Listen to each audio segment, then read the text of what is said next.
ஒழுகும் சீராரும் வதனமென திகழ் பரத கண்டமிதில் தெக்கணமும் அதிசிறந்த திராவிடனல் திருநாடும் தக்க சிறு பிறை நுதழும் தரித்தனரும் திலகமுமே அத்திலக வாசனை போல் அனைத்துலகும் இன்பமுற எத்திசையும் புகழ் மணக்க இருந்த பெரும் தமிழனங்கே தமிழனங்கே உன் சீரிலமை திறம் வியந்து செயல் மறந்து வாழ்த்ததுமே வாழ்த்ததுமே வாழ்த்ததுமே.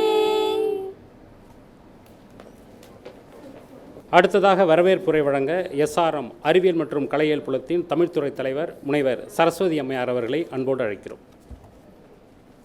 அனைவருக்கும் வணக்கம். SRM அறிவியல் மற்றும் தொழில்நுட்ப கல்வி நிறுவனம் தமிழ் பேராயம் நடத்தும் பக்தி இலக்கிய பெருவிழா நாளின் 3ஆம் நாள் இன்று.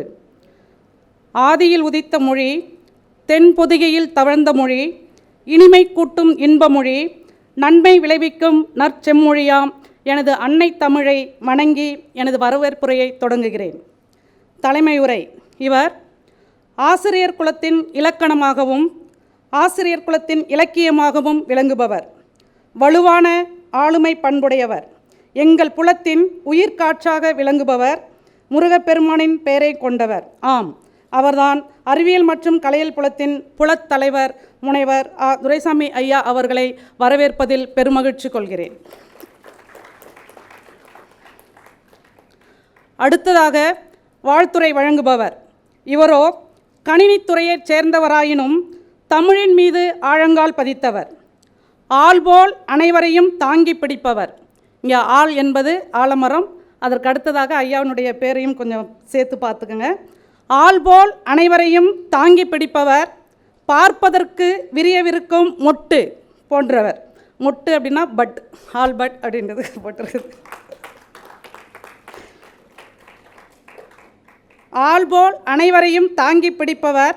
பார்ப்பதற்கு விரியவிருக்கும் மொட்டு போன்றவர். ஆம், நம் புலத்தின் இணை புலைத்தலைவர் முனைவர் ஆல்பர்ட் அந்தோணிராஜ் ஐயா அவர்களை வருக வருக என வரவேற்பதில் மகிழ்ச்சி கொள்கிறேன். அடுத்ததாக சிறப்புரை. இவர் சைவ சித்தாந்தத்தின் முதலில் முதுகலை பட்டமும் முனைவர் பட்டமும் பெற்றவர். பனாரஸ் இந்து பல்கலைக்கழகத்தில் பாரதியார் இருக்கையில் பணிபுரிந்தவர். கடந்த 25 ஆண்டுகளுக்கு மேலாக சைவ சித்தாந்தம் தொடர்பான சொற்பொழிகளை நிகழ்த்தி வருபவர். இவரின் பேச்சை கேட்டால் கல்லும் கனிந்துருகும், புல்லும் போர்வாளாய் மாறும். நம் அழைப்பை ஏற்று சில நேரம் ஒதுக்கி தமிழ் பேராயத்தின் மீதுள்ள பாச பிணைப்பினால் நாம் அனைவரையும் முருக பக்தியில் ஆழ்த்த உள்ள இவர் சென்னை பல்கலைக்கழகம் சைவ சித்தாந்த துறை தலைவர் பேராசிரியர் முனைவர் நல்லூர் சரவணன் ஐயா அவர்களை வரவேற்பதில் தமிழ் பேராயம் பெருமகிழ்ச்சி அடைகிறது. அடுத்ததாக நன்றியுரை வழங்க உள்ள மேலாண்மை புலத்தின் உதவி பேராசிரியராக பணிபுரிகின்ற முனைவர் மகேஸ்வரி அம்மா அவர்களையும் வரவேற்பதில் மகிழ்ச்சி அடைகிறேன். வந்தாரை வரவேற்பது நம் தமிழர் பண்பாடு என்ற பொன்மொழிக்கு ஏற்ப இவ்விழாவிற்கு வருகை புரிந்திருக்கும் பேராசிரியர் பெருமக்களையும் ஆய்வாளர்களையும் மாணவ மாணவிகளையும் வருக வருக என இரு கரம் கூப்பி வரவேற்பதில் மகிழ்ச்சி அடைகிறேன். 5 முகம் தோன்றும் பொழுது, இங்கே 5 என்பது பயம், 5 முகம் தோன்றும் பொழுது 6 முகத்தை நினைத்தால் 5ம் பஞ்சாக பறந்துவிடும். ஓ முருகா, நன்றி. சரஸ்வதி தாயே வரவேற்புரை வழங்கியது போன்றிருந்தது. மிக்க நன்றி. அடுத்ததாக சிறப்பு விருந்தினர்களுக்கு சிறப்பு செய்யும் நேரம் இது. நம்முடைய சிறப்பு விருந்தினர் அவர்களுக்கு புலத்தலைவர் அவர்கள் பொன்னாடை அணிவித்து சிறப்பு செய்கிறார்கள்.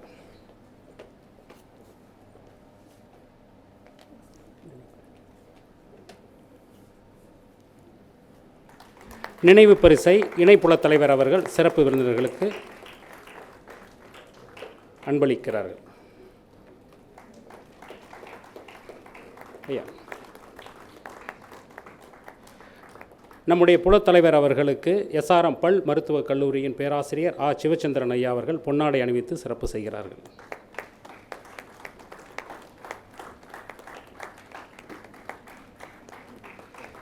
அடுத்ததாக நம்முடைய இணை புலைத்தலைவர் அவர்களுக்கு நம்முடைய உணவக மேலாண்மையின் பேராசிரியர் தமிழ்ச்செல்வன் ஐயா அவர்கள் பொன்னாடை அணிவித்து சிறப்பு செய்கிறார். உங்கள் பலத்த கரவொலியோடு.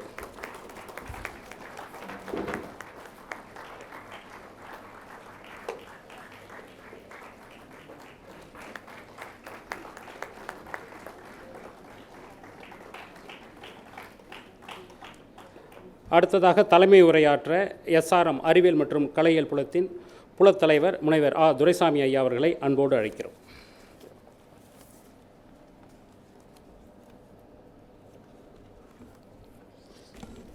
அனைவருக்கும் வணக்கம். SRM அறிவியல் மற்றும் தொழில்நுட்ப கல்வி நிறுவனம் தமிழ் பேராயம் நடத்தும் பக்தி இலக்கிய பெருவிழாவில் கலந்து கொள்வதில் பெருமகிழ்ச்சி அடைகிறேன்.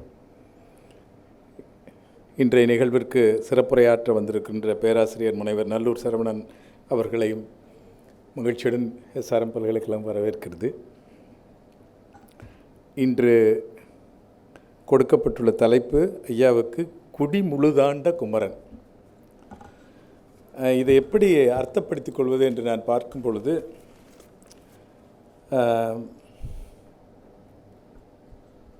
நான் பழனியை சார்ந்தவன்.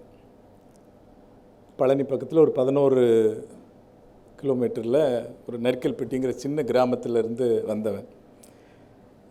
அந்த குடி முழுதாண்ட குமரனுக்கு கீழே ஒரு குடியாக இருந்தவன் என்பதில் பெருமை கொள்கிறேன். எங்கள் ஊரில் முருகன் கோயில் கிடையாது. எங்கள் ஊர்னில் பக்கத்தில் இருக்கிற எங்கேயுமே முருகன் கோயில் கிடையாது. ஆனால் எங்கேருந்து பார்த்தாலும் இந்த பழனி மலை தெரியும், அதுதான் எங்களுக்கு கோயில். பழனி சண்முக நதி கரையில் அமைந்துள்ளது. சண்முக நதிங்கிறது உங்களுக்கு தெரிஞ்சிருக்குன்னு நினைக்கிறேன். சண்முக நதி கரையில் அமைந்துள்ளது. இப்போ எங்கேயோ தூரத்துலேருந்து வர்றவங்கெல்லாம் பழனி மலையில் மேலே போய் தரிசனம் பண்ணுறதுக்கு முன்னாடி சண்முக நதியில் நீராடுறதுங்கிறது ஒரு முறை. அந்த சண்முக நதி காவிரி கரையில் கலக்கும். அது போகிற வழியில் இருக்கிற ஒரு அந்த சண்முக நதி கரையில் தான் என்னுடைய கிராமம் இருக்குது. நான் என்னுடைய பள்ளிப்பருவம் முழுவதும் தினமும் சண்முக நதியில் குளித்தவன் என்பதில் பெருமை கொள்கிறேன். அந்த 11 கிலோமீட்டர் இருந்தாலும் அந்த ஆற்றுலேருந்து பார்த்தோம்னா அந்த பழனி மலை தெரியும். முருகர் தெரிய மாட்டார், மலை தெரியும். மலையே எங்களுக்கு முருகராக தெரிவார். அப்போ குடி முழுதாண்ட அப்படிங்கிறப்போ அதை எப்படி பார்க்குறது அப்படின்னா, ஒரு வேளை அந்த ஒரு முருகனை ஒரு அரசனாக நினச்சி அந்த நிலப்பரப்பில் இருக்கிறவங்களை எல்லாம் ஒரு ஆட்சி செஞ்சார், அந்த ஆட்சி செஞ்சதை நினச்சி நம்ம இது பண்ணுறதான்னா அப்படி பார்க்குறது ஒன்று. இன்னொன்று என்னென்னா, அவர் நமக்குள்ளே குடிக்கொண்டிருக்கிற மாதிரி எந்த நேரத்தில் பார்த்தாலும் நம்ம கூட ஒரு இன்விசிபிள் பர்சனாக அவர் இருக்கிறாரு அப்படின்னு நினைக்கிறதுலேயும் ஒரு இது இருக்குது. இப்போ எனக்கு பொறுத்தவரை இப்போ இங்கே சென்னையை சுற்றி இருக்கிற நான் 32 வருஷம் ஆச்சு. எந்த ஒரு கோயிலுக்கு போனாலும், அது சிவன் கோயிலானாலும் பார்த்தீங்கன்னா அந்த சுற்றி வரும்பொழுது அந்த சிவனுக்கு பின்னாடி அந்த இடதுபுறம் முருகர் இருப்பார், வள்ளி தெய்வாயனோடு இருப்பார். அது என்னன்னே தெரியாது. அந்த முருகன்னு பார்த்தோடனே ஆட்டோமேட்டிக்காக நம்ம ஊருக்கு போயிட்டு வந்துடுவோம். அந்த டக்குன்னு ஒரு ஜெர்க் நம்ம அங்கே போயிட்டு வந்த மாதிரி ஒரு ஃபீல் இருக்கும் நமக்கு. அப்படி ஒரு கனெக்டிவிட்டி வேறு எந்த கடவுளோடும் வந்தது கிடையாது. அண்ட் வாழ்வியலோடு இயைந்த ஒன்று தான் அது. பொருளியலாகட்டும், நம்ம சமூகவியலாகட்டும், எந்த நடைமுறையாக இருந்தாலும் எங்களுக்கு எஸ்பெஷலி அந்த கிட்டத்தட்ட அந்த பழனியை சுற்றிய ஒரு 20 கிலோமீட்டர் சுற்றளவில் இருக்கிற எல்லாருக்குமே அது அமைந்தது. எனக்கு அது ரொம்ப பெரிய விஷயம். அது நிறைய ஒவ்வொரு கிராமத்துலேயும் பார்த்தீங்கன்னா ஃபஸ்ட்டு ஆண் பெண்ணுடைய பெரும்பாலான பேர்கள் முருகன் சார்ந்ததாக இருக்கும். எங்கள் நண்பர்களை பார்த்து சக்திவேல், குமரவேல், கந்தவேல், கந்தசாமி, பழனிசாமி, முருகசாமி, முருகேசு, எல்லோரும் ஒவ்வொரு வீட்லேயும் ஒரு முருகன் சார்ந்த பேர் இருக்குது. எங்கள் அப்பா பேர் ஆறுமுகசாமி, 6 முகத்தை கொண்ட முருகனுடையது. பெண்களுக்கும் வைப்பாங்க. வள்ளிமயில், வள்ளியம்மாள், வள்ளி, தங்கமயில், முருகேஸ்வரி, இதெல்லாம் பார்த்திங்கன்னா ஒவ்வொரு கிராமத்துலேயும் அந்த இயைவு முருகன் ஒவ்வொரு வீட்டுக்குள்ளேயும் அப்படி ஒரு பேர்லையோ எது கலந்துருப்பார். அப்புறம் கல்யாணம் ஆச்சுன்னு வச்சுங்களேன், காலையில் கல்யாணம் ஆகும். உடனே அவங்க பிரேக்ஃபாஸ்ட் முடிஞ்சு லஞ்சுக்குள்ளே முதல் வேலை அவங்க பழனி மலைக்கு மேலே போயிட்டு தான் வந்தாகணும். அப்படி வந்த பின்னாடி தான் அவங்க வாழ்க்கையை தொடங்கணும். இந்த வாழ்க்கை தொடங்குறதுங்கிறத உள்ள அர்த்தம் உங்களுக்கு தெரியும்னு நினைக்கிறேன். அந்த வாழ்க்கையை தொடங்குவதற்கு முருகனுடைய அனுமதி பெற்றுட்டு தான் அவங்க தொடங்குவாங்க. அதுவும் ஒரு வகையில் ஒரு மரபாகவே இருந்தது. அப்புறம் குழந்தைக்கு பிறந்ததுன்னா முதல்ல முடி காணிக்கை செலுத்துறது பழனி மலையில் தான். அந்த சரவண பொய்கையில் போயிட்டு அவங்க முடிக்காணிக்கு செலுத்திட்டு அப்படியே அந்த பேக்ரவுண்ட் மியூசிக்கில் சரவண பொய்கையில் நீ சிரித்த அந்த பாட்டை கேட்டுட்டு, ஸோ அந்த இது நான் சொல்கிறது ஒன்லி அந்த ஒரு படை வீடான பழனி மட்டும். இது மாதிரி 6 படை வீடு இருக்குது. இப்போ 7ஆம் படை வீடாக மருதமலை வச்சுருக்காங்க. அப்படி பார்த்தீங்கன்னா தமிழக நிலப்பரப்பு மொத்தத்தையும் ஆண்டு கொண்டிருக்கிறார். அங்கே குன்று இருக்கும் இடமெல்லாம் குமரன் இருக்கும் இடம். அப்போ ஒரு குன்றின் மேலும் நின்று குமரன் ஆட்சி செய்து கொண்டிருக்கிறான். அந்த நிலப்பரப்பை வந்து பார்த்துட்ருக்கிறார். இன்னொரு தொன்மம் ஒன்று இருக்குது. கேரளா ஏன் அப்படி பச்சையாக இருக்குது? என்னைக்காவது கேள்வி கேட்டிருக்கீங்களா? கேரளா ஏன் அவ்வளோ பசுமையாக இருக்குது கம்பேர்ட் டு தமிழ்நாடு மற்ற நிலம் அப்படின்னா, கேரளக்காரர்களும் தமிழகம் நம்புறது என்னென்னா, முருகன் மட்டும்தான் மேற்கு திசை பார்த்து நிற்கிறார். பழனியிலேருந்து பார்த்தீங்கன்னா மேற்கு திசையில் நிற்பார். மற்றதெல்லாம் நிறைய பார்த்தீங்கன்னா வேறு திசையில். பழனிமலை முருகன் மேற்கு திசை பார்த்து கேரளாவை நோக்கி இருக்கிறனால ஒரு துன்பம் இருக்குது. நீங்கள் பழனியில் வர்ற பக்தர்களில் 75% கேரளா மாநிலத்தை சேர்ந்தவர்களாக தான் இருப்பாங்க. அது மிகப்பெரிய நம்பிக்கை அவர்களுக்கு. நாம் பலமாக இருப்பதற்கு முருகன் நம்மை ஆட்சி செய்கிறான், முருகன் நம்மை குடிகொண்டிருக்கிறான் என்கிற அந்த ஒரு இது அவங்களுக்கு இருக்குது. அப்புறம் அந்த சின்ன வயசில் பார்த்திங்கன்னா திருநீர் இல்லாத நெத்தியை நாம் பார்க்கவே முடியாது. சித்தநாதன் விபூதியும் சித்தநாதனுடைய சந்தனமும் உலகெங்கும் புகழ்பெற்ற விஷயம் அது. அதே மாதிரி அந்த ஒரு முருகன் கோயில் அந்த கயிறு இருக்கும். அது எல்லா மாதமும் முருகன் சம்மந்தப்பட்ட ஏதாவது ஒரு விழா நாங்கள் பார்த்துக்கிட்டே இருப்போம். நாங்கள் பங்குனி மாதம் எடுத்துக்கிட்டிங்கன்னா காவடி அப்படிங்கிறது வந்து ஒரு பெரிய இது. அது எங்கள் கிராமத்தை தாண்டி வந்து போகிற காவடிகள் ஒரு 100கணக்கான ஊர் பேர் கொண்ட காவடிகள் இருக்கும். ஒவ்வொரு ஊர் பேரும் வந்து காவடி இருக்குது. நைட்டில் வந்து அவங்க அப்போல்லாம், இன்றைக்கி வந்து உங்களுக்கு எல்லாமே மொபைல் ஃபோனில் இருக்குது. ஆனால் அன்றைக்கி நேரடியாக நாங்கள் அனுபவிச்சது வந்து பார்த்திங்கன்னா கரகாட்டம், அதெல்லாம் வந்து பசுமையாக ஆழமாக உள்ளே போய் உட்காந்துட்ருக்கோம் நமக்கு அதில். அதை சுற்றி நிறைய பொருளாதாரமும் இருந்தது. நீங்கள் பங்குனி உத்திரத்தில் பார்த்தீங்கன்னா பழனி முழுக்க தலையாக தான் தெரியும். அது மலை மேலே நின்று நீங்கள் பார்த்தீங்கன்னா சுற்றி தலை மட்டும்தான் தெரியும். அப்போ அந்த சுற்றியில் இருக்கிற கிராமத்தில் இருக்கிற அந்த சிறு சிறு வியாபாரிகள் எல்லாம் அங்கே வந்து அந்த ஒரு மாதத்துக்கு வியாபாரம் செய்வாங்க. அது என்ன வியாபாரமாக இருந்தாலும் அந்த ஒரு மாதத்தில் அவங்க ஏர்ன் பண்ணுற அமௌண்ட் வந்து அவங்களுக்கு ஒரு வருடத்துக்கு போதுமானதாக இருக்கும். அப்படி ஆட்சி செய்யப்பட்ட ஒரு இடம் இதாக தான் முருகன் வந்து குடிகொண்டிருக்கிறான்னு நான் நினைக்கிறேன்.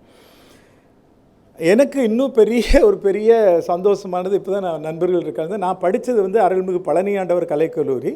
அந்த கல்லூரி வந்து பழனி தேவஸ்தானத்தினால் நடத்தப்படுகிற ஒரு கல்லூரி, தேவஸ்தானத்தால் நடத்தப்படுற கல்லூரி. அந்த கல்லூரியில் வந்து உங்களுக்கு அதாவது ரொம்ப குறைந்த கட்டணத்தில் ரொம்ப அந்த சுற்றியில் இருக்கிற அந்த 20 கிலோமீட்டர் மக்களுக்கு கல்வி ஊட்டப்பட்டது முருகனாலங்கிறது நான் சொல்லுவேன். அது எனக்கு ஒரு பெரியது என்னென்னா, நான் வந்து எங்கள் இளங்கலை கணிதவியல் படிக்கும் பொழுது எங்கள் கல்லூரியினுடைய தெற்கு பகுதியில் அந்த வகுப்பு இருக்கும்.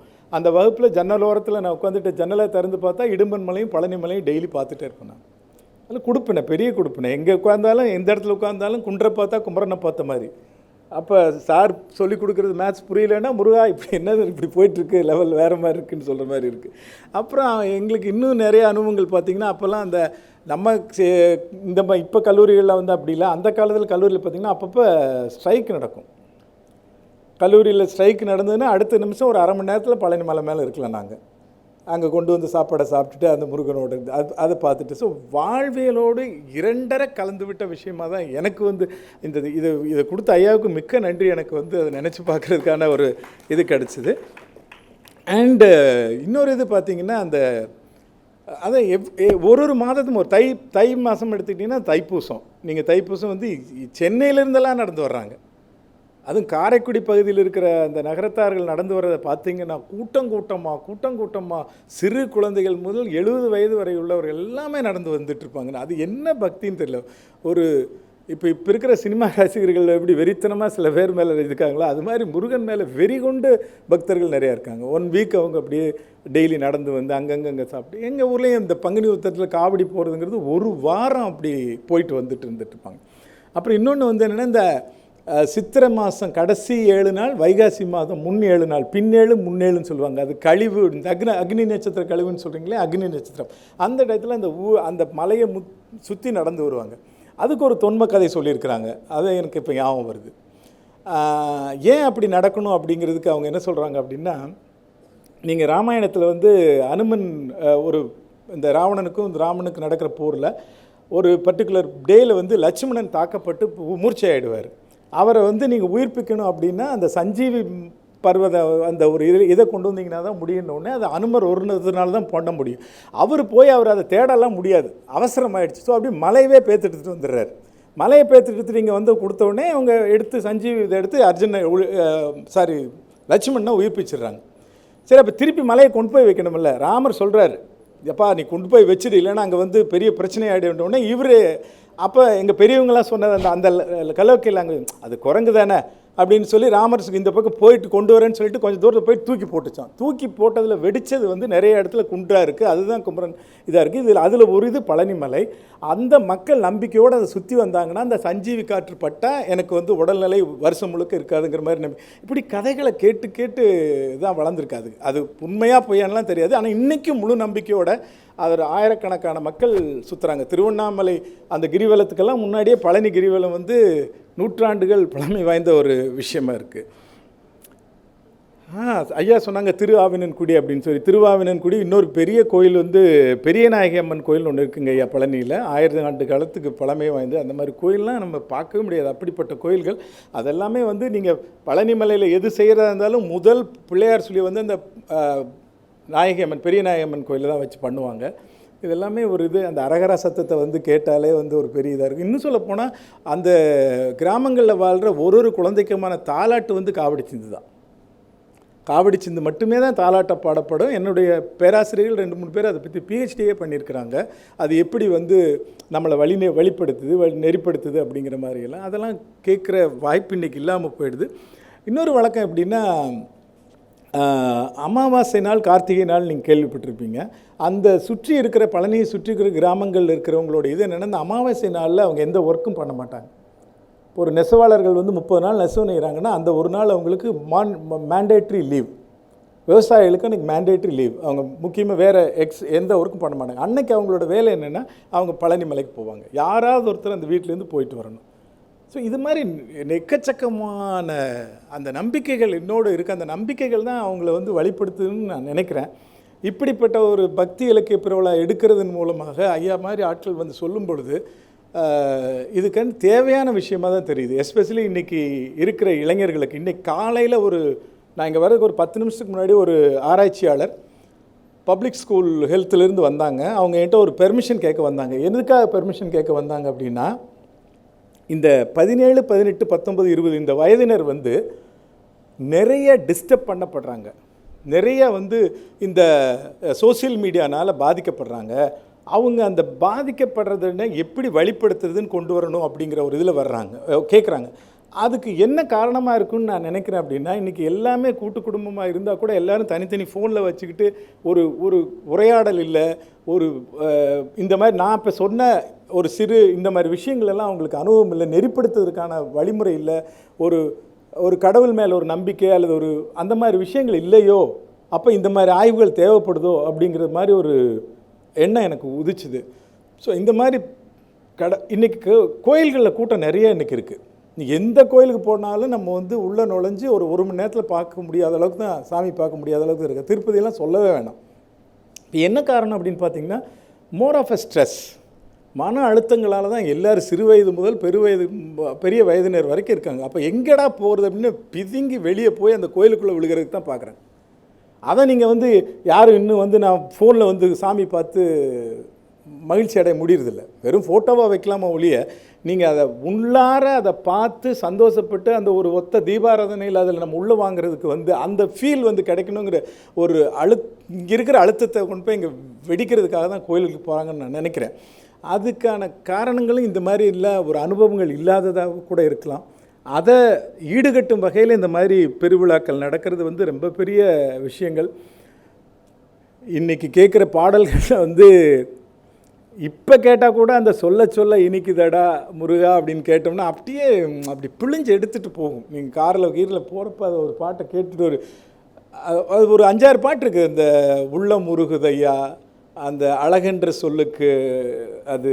அப்புறம் த பெஸ்ட்டு சாங் வந்து இந்த கோடி மலைகளிலே குவிந்த மலை எங்கள் மலை, அந்த மருதமலை மாமணி, இந்த மாதிரி முருகனுக்கான பாடல்கள் வந்து அந்த உச்சத்தையும் தொடும், அப்படியே உள்ளுக்குள்ளே போய் நம்மளுடைய அந்த மென்மையான உணர்வும் இருக்கும். ஸோ எல்லாம் ஆய் நிற்பவன் முருகன் எனக்குள் நிற்பவன் முருகன், என்றும் நிற்பவன் முருகன். நன்றி நன்றி நன்றி.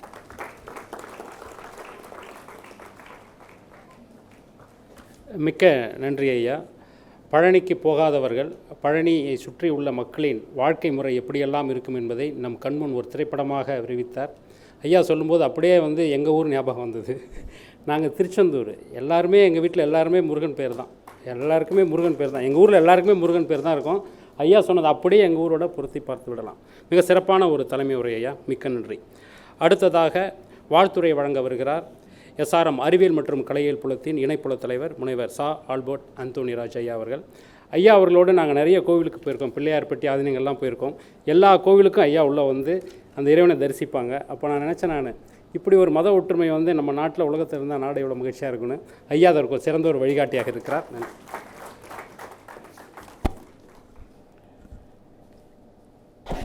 மதிப்பிற்கும் மரியாதைக்கும் உரிய தமிழ் பேராயத்தினுடைய தலைவர் ஐயா முனைவர் கரு நாகராஜன் அவர்களே, மதிப்பிற்குரிய எங்களுடைய புலத்தலைவர் ஐயா அவர்களே, தமிழ் பேராயத்தினுடைய செயலர் ஜெயகணேஷ் அவர்களே, இந்த அருமையான நாளில் முருகக் கடவுள் தமிழ் கடவுளை குறித்து இங்கே குழுமி இருக்கக்கூடிய மாணவர்கள் மற்றும் பேராசிரியர் பெருமக்களோடு தன்னுடைய கருத்தை பகிர்ந்து கொள்ள வந்திருக்கக்கூடிய ஐயா நல்லூர் சரவணன் அவர்களே, தமிழ் துறை தலைவர் அவர்களே, பேராசிரியர் பெருமக்களே, அன்பிற்கினிய மாணவ நண்பர்களே, அத்தனை பேருக்கும் என்னுடைய காலை வணக்கத்தை தெரிவித்துக் கொள்கிறேன். பாலசுப்ரமணியம் ஐயா சொன்னாங்க, ஐயா எல்லா கோயில்களுக்கும் இருக்கிறாருன்னு. இப்போ நான் பேசிகிட்டு இருக்கும்போது அம்மாட்ட சொல்லிக்கிட்டு இருந்தேன், என்னுடைய தந்தை தாய் கிறிஸ்தவர்கள், ஆனால் எனது குடும்பத்தில் இருக்கிற அத்தனை பேரும் இந்துக்கள். எங்கள் தாத்தாவோட அப்பா, அவங்க அப்பா எல்லாமே ஹிந்து வழி வந்தவர்கள். ஆகவே இந்து மதத்தை பற்றிய, இந்து கடவுளர்களை பற்றிய தகவல்கள் எனக்கு தெரியும். ஏன்னா பெரியவர்கள்ட்ட உட்காந்து பேசும்போது அது குறித்து தான் பேசுவாங்க அதிகமாக. எப்படி அப்போ எங்கள் அப்பா கிறிஸ்டியன் ஆனாங்க அப்படின்னு சொன்னால், எங்கள் அம்மா கிறிஸ்டியன். ஸோ மேரேஜுக்கு அப்புறம் எங்கள் குடும்பம் மட்டும் கிறிஸ்தவ குடும்பமாக இருந்துச்சு. கிறிஸ்தவ நம்பிக்கைக்குள்ளே போன அந்த ஒரு காரணத்தினால, இருந்தாலும் இன்றளவும் எங்கள் ஊரில் கோயில் திருவிழாக்களை நடத்தக்கூடிய குழுவில் என்னுடைய தந்தையும் ஒரு உறுப்பினராக இருப்பார் அப்படிங்கக்கூடிய ஒரு விஷயம். ஏன்னா அது பாரம்பரியமாக அந்த இதில் இந்த நம்பிக்கை வேறு, அந்த கடமை வேறு அப்படின்னே எங்கள் அப்பா என்கிட்ட சொல்லுவாங்க. நம்பிக்கை அப்படிங்கிறது ஓகே, நம்ம கோயிலுக்கு போகலாம் வைக்கலாங்கிறது, ஆனால் நம்ம ஊர் அந்த இது உறவினர்கள் எல்லாம் அப்படிங்கிறது. கிட்டத்தட்ட காலையில் ஒரு பேராசிரியரிடம் பேசும்போது கேட்டாங்க, நீங்கள் இன்றைக்கி முருகப்பெருமானை பற்றி பேச போகிறீங்களா அப்படின்னு. ஏன் பேசக்கூடாதுன்னு கேட்டேன். ஏன் சொல்லக்கூடாது, தெரிஞ்ச தகவல்களை நாம் பகிர்ந்து கொள்ளலாமே அப்படின்ட்டு. அப்படியே பேசிகிட்டு இருக்கும்போது தான் நம்முடைய தமிழ் பேராய தலைவரையா அவர்கிட்ட இருந்து ஒரு அழைப்பு வந்தது. ஐயா நான் இன்றைக்கி என்ன பேசணும்னு சொல்லுங்கய்யா அப்படின்னு ஐயாட்ட கேட்டேன். ஐயா பொதுவாக நீங்கள் பேசுங்க, வாழ்க்கையை பற்றி பேசுங்க, மதங்கள் எப்படி இருக்குது அப்படிங்கிறத பேசுங்க, எந்த மதத்தில் இருந்து வேணாலும் நம்ம எந்த தகவலை வேணாலும் நம்ம பகிர்ந்து கொள்ளலாம், அதில் ஒன்றும் இது இல்லைங்க அப்படின்னு சொன்னாங்க. அப்போ தான் எனக்கு ஒரு புது தெம்பு வந்துச்சு. சரி, நான் குறிப்பாக இப்படி தான் பேசணும் அப்படிங்கிறத விட அதிக நேரம் எடுத்துக்கொள்ள விரும்பவில்லை. ஏனென்றால் இன்று நம்மிடையே வந்திருக்கக்கூடிய சிறப்பு விருந்தினர் சைவ சித்தாந்தம் தமிழகத்தில் இருக்கக்கூடிய அத்துணை ஆதீனங்கள், ஐயா சொன்னாங்க, அத்துணை ஆதீனங்களோடும் மிக நெருங்கிய தொடர்பு இருக்கக்கூடிய ஐயா நல்லூர் சரவணன் அவர்கள் இங்கே வந்திருக்கிறார்கள்.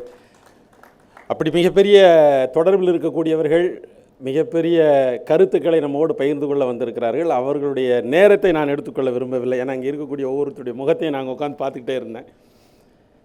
ஆனாலும் எனக்கு கொடுக்கப்பட்ட இந்த கடமையை மிக முக்கியமானதாக கருதி உங்களோடு ஒரு சில கருத்துக்களை பகிர்ந்து கொள்ள நான் விரும்புகிறேன். முருகக் கடவுள், தமிழ் கடவுளை பற்றி கேள்விப்படுகிற பொழுது எனக்கு எப்பொழுதுமே திருவிளையாடல் படம் என்னுடைய மனக்கண் முன் வரக்கூடிய அந்த ஒரு நிலை. இப்போ நான் உட்காந்துருக்கும் போதும் ஒரு சில விஷயங்கள் மகேஸ்வரி அம்மாட்ட பேசிக்கிட்டு இருந்தேன். இது சரிதானா, இதை சரியாக தான் நான் சொல்ல வர்றேனா, இந்த விஷயம் எப்படி அப்படின்னு சொல்லி. எத்தனை பேர் திருவிளையாடல் படம் பார்த்துருக்குறீங்க? விநாயகப் பெருமானும் முருகப்பெருமானும் இருக்கிறாங்கல்ல, அவர்களுக்கு ஒரு போட்டி இருந்துச்சு. என்ன போட்டி? அதாவது ஒரு பழம் அங்கே வைக்கப்படுகிறது. அந்த பழம் யாருக்கு கொடுக்கப்படும்? உலகத்தை அதாவது முறையாக முழுவதுமாக சுற்றி முதலில் யார் வருகிறார்களோ அவர்களுக்கு பழம் அப்படிங்கக்கூடியதான் அந்த போட்டியினுடைய நடைமுறை. யார் வருவா, எப்படி வருவாங்க அப்படிங்கக்கூடிய கதைகள் எத்தனை பேருக்கு தெரியும்? ஏன்னா நான் திருப்பி போர் அடிக்கிறேன்னு தயவு செய்து எடுத்துக்காதீங்க.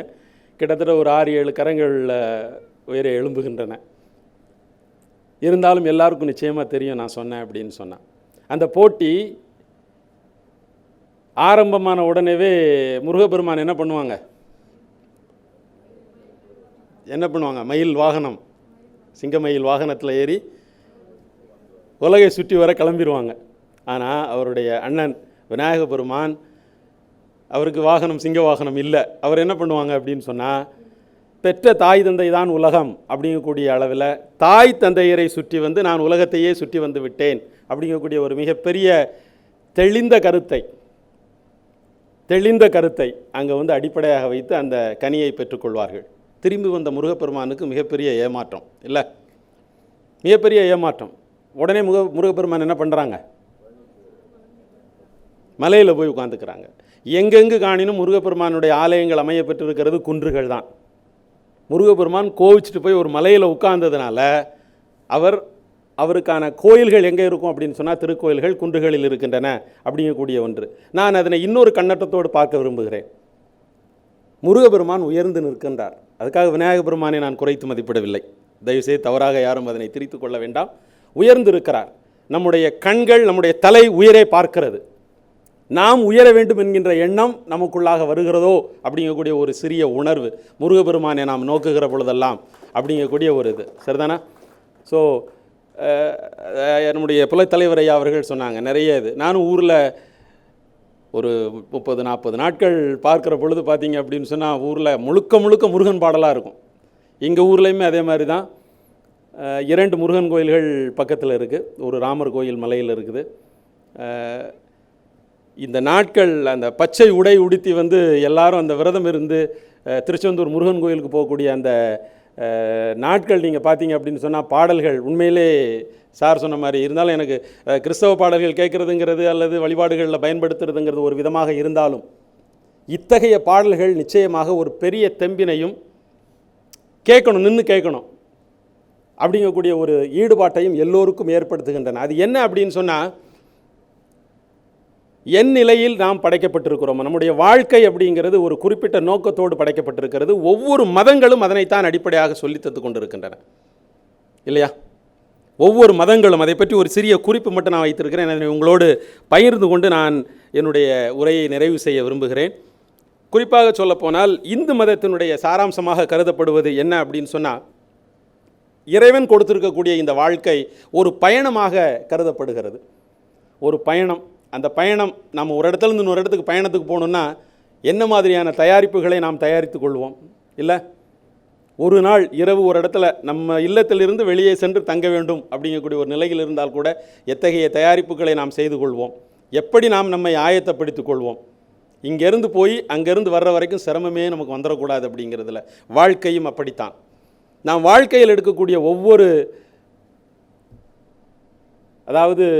முடிவுகளும் எங்கும் எதிலும் நாம் தடைபட்டு விடக்கூடாது அப்படிங்கக்கூடியதை நம்முடைய மனதிலே இருத்தித்தான் எடுக்கிறோம். ஆகவே வாழ்க்கை அப்படிங்கிறது ஒரு மிகப்பெரிய பயணம். அந்த பயணமானது மகிழ்ச்சிக்குரிய பயணமாக நாம் நிச்சயமாக உருவாக்கி கொள்ள வேண்டும் அப்படிங்கிறது. மறுபிறவியை பற்றியும் இந்து மதம் நமக்கு சொல்லித் தருகிறது இல்லை? எத்தனை பிறவிகள் ஒரு மனிதனுக்கு இருக்கும் அல்லது ஒரு உயிரினத்திற்கு இருக்கும் அப்படின்னு சொன்னீங்க அப்படின்னு பார்த்தா கிட்டத்தட்ட 99 பிறவிகள் இருப்பதாக சொல்லப்படுகிறது. நுண்ணுயிரிலிருந்து ஆரம்பித்து மிகப்பெரிய ஒரு உயிரினமாக மனிதன் அப்படின்னு எடுத்துக்கிட்டீங்க அப்படின்னு சொன்னால் கண்டிப்பாக நம்முடைய பாடி உடம்பு இருக்கும். உடல் வாகுதான் ஒருவரை மற்றவரிலிருந்தும் ஒரு உயிரினத்தை மற்ற உயிரினத்திலிருந்தும் நமக்கு வேறுபடுத்தி காமிக்கிறது இல்லை? ஸோ பாடி, உடல் அப்படிங்கிறது ஒரு கூறு. இன்னொன்று மைண்ட் அப்படின்னு சொல்லுவோம். பாடி, மைண்ட். மூன்றாவது என்ன அப்படின்னு சொன்னால் ஆன்மா, சோல்.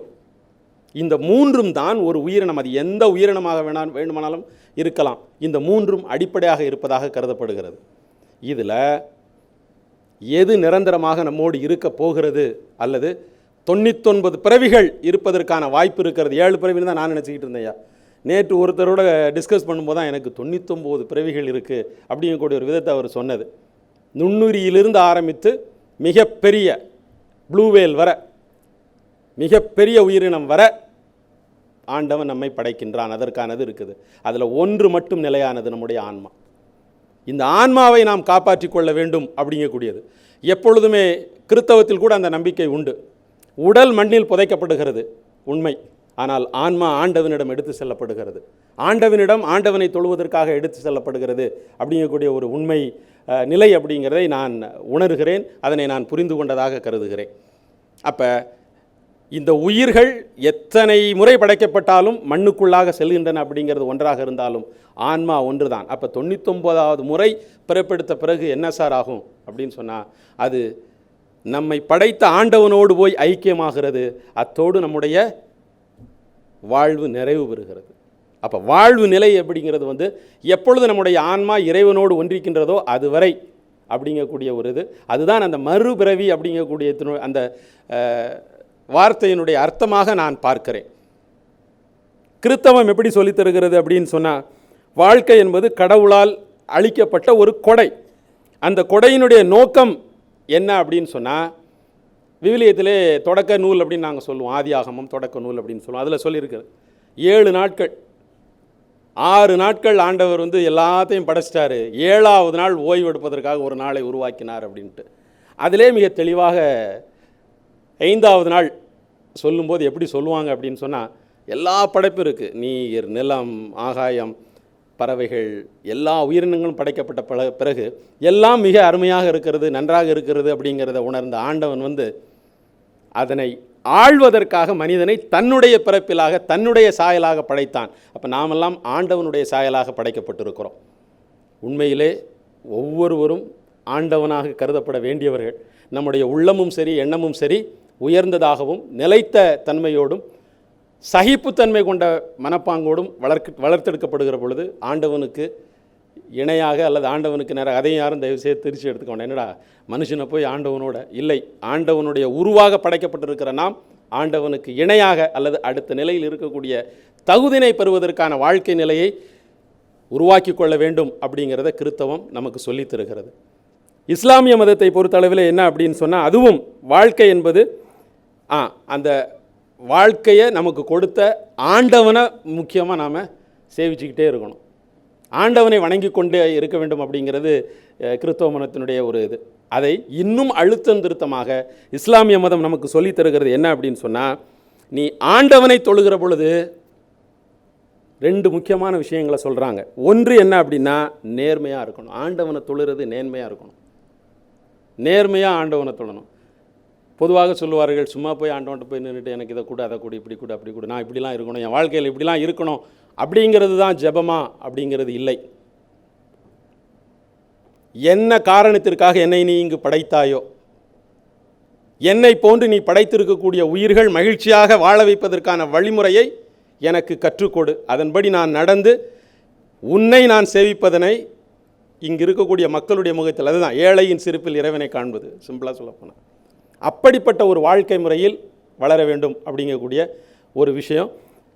உபசரணையாக இருக்க வேண்டும், பிறருக்கு உபசரணையாக நாம் இருக்கணும் அப்படிங்கக்கூடிய விதத்தையும் வாழ்க்கை முறையில் இஸ்லாம் நமக்கு கற்றுத்தருவதாக நான் நினைக்கின்றேன். ஏன்னா பொதுவாக இன்றைக்கு பக்தி இலக்கியம் அப்படிங்கிறது தான். அதனால் எல்லா மதங்களும் எப்படி நம்முடைய வாழ்க்கையை வகுத்து கொள்ள வேண்டும், இருக்க வேண்டும் அப்படிங்கிறத தெளிவாக கற்றுக் கொடுக்கிறது. நம்முடைய வாழ்வின் மதிப்பீடுகள் எப்படியாக அமைய வேண்டும் என்பதனை கற்றுக் கொடுக்கிறது அப்படிங்கிறத நான் சொல்கிறேன். சீக்கிய மதத்தை நீங்கள் எடுத்துக்கொண்டீர்கள் என்றால், அதுவும் வாழ்க்கையை கடவுளின் பரிசாகவும் ஆன்மீக வளர்ச்சி அடைவதற்கான ஒரு பெரிய வாய்ப்பாகவும் நமக்கு சொல்லித் தருகிறது. கர்மம் அப்படின்னு சொல்லுவோம், தர்மம் அப்படின்னு சொல்லுவோம். கர்மம் அப்படிங்கிறது என்ன? கர்மம், தர்மம் தெரியும் இல்லை, பிறருக்கு கொடுத்து வாழ்வது. கொள்வதில் அல்ல மகிழ்ச்சி, கொடுப்பதில் தான் மகிழ்ச்சி அப்படிங்கிறதா நம்முடைய வாழ்க்கையினுடைய அடிப்படையாக எடுத்துக்கொள்ள வேண்டும் அப்படிங்கிறத பலமுறை சொல்லித்தர நாம் கேள்விப்பட்டிருக்கிறோம். அதன்படி நடக்கிறோமா அப்படிங்கிறது அடுத்து. அப்படி நடந்தோம் அப்படின்னு சொன்னால், ஆண்டவன் நமக்கு கொடுத்த இந்த வாழ்க்கை அப்படிங்கிற ஒரு பரிசு விலை மதிப்பற்ற ஒரு பரிசாக அனைவராலும் பார்க்கப்படும். இன்றைக்கு வரலாற்றிலே மிகப்பெரிய அளவில் உயர்ந்திருக்கிறவர்களெல்லாம் அப்படிப்பட்ட ஒரு நிலையில் வாழ்க்கை முறையை அமைத்து கொண்டவர்களாக இருக்கிறார்கள் அப்படிங்கிறது நாம் தெரிந்து கொள்கிற ஒரு விஷயமாக நான் பார்க்கிறேன். ஜெயின் மதம் நமக்கு என்ன சொல்லுது அப்படின்னு சொன்னால், வாழ்க்கை அப்படிங்கிறது தற்காலிகம். ஏற்கனவே நான் சொன்னது போல் வாழ்க்கை அப்படிங்க நம்முடைய உடல் இப்படியே நடந்துக்கிட்டு இருக்குது, போயிட்டு இருக்குது, உட்கார்ந்துட்டு இருக்கு அப்படிங்கிறது அது நிரந்தரம் அல்ல. எதுதான் நிரந்தரம் அப்படின்னு சொன்னால் ஆன்மா அப்படிங்கிறது தான் நிரந்தரம் அப்படிங்கக்கூடிய ஒரு விஷயம். இதனை பல்வேறு வடிவங்களில் பல்வேறு நிலைகளில் சொல்லி தந்திருக்கிறார்கள். சிவன் நமக்கு வாழ்க்கை எப்படி சொல்லித்தரார் அப்படின்னு சொன்னால் அதை தான் சிதம்பர ரகசியம் அப்படின்னு சொல்லுவோம். அது பெரிய சூட்சமம். தெரியாது நமக்கு என்ன நடக்கும், நாளைக்கு என்ன நடக்கும், அடுத்த நிமிடம் என்ன நடக்கும், அடுத்த நொடியில் என்ன நடக்கும் அப்படிங்கிறது நமக்கு தெரியாது. பரம ரகசியமாக பாதுகாக்கப்படுகிறது. ஆனால் எப்பொழுது அது தெரிய வருகிறதோ அப்போ நமக்கு எல்லா விதமான குழப்பங்களும் எல்லா விதமான நிம்மதி இழப்பும் ஏற்படுகிறது அப்படிங்கிறது. ஆனால் அந்த சூழலையும் சகிப்புத்தன்மையோடு நாம் ஏற்றுக்கொண்டு வாழ்க்கை வாழ்கிற பொழுது மகிழ்ச்சி அப்படிங்கிறது இருக்கும். ஏன்னா அதைத்தான் ஆண்டவன் நம்மகிட்ட எதிர்பார்க்கிறது. இருக்கிற எல்லா பொருளையும் ஆள்வது மட்டுமல்ல, மகிழ்ச்சியோடு அதனை ஆள்வது அப்படிங்கிறத ஆண்டவன் நமக்கு கொடுத்தது. அது நடக்கும் அப்படிங்கிறது.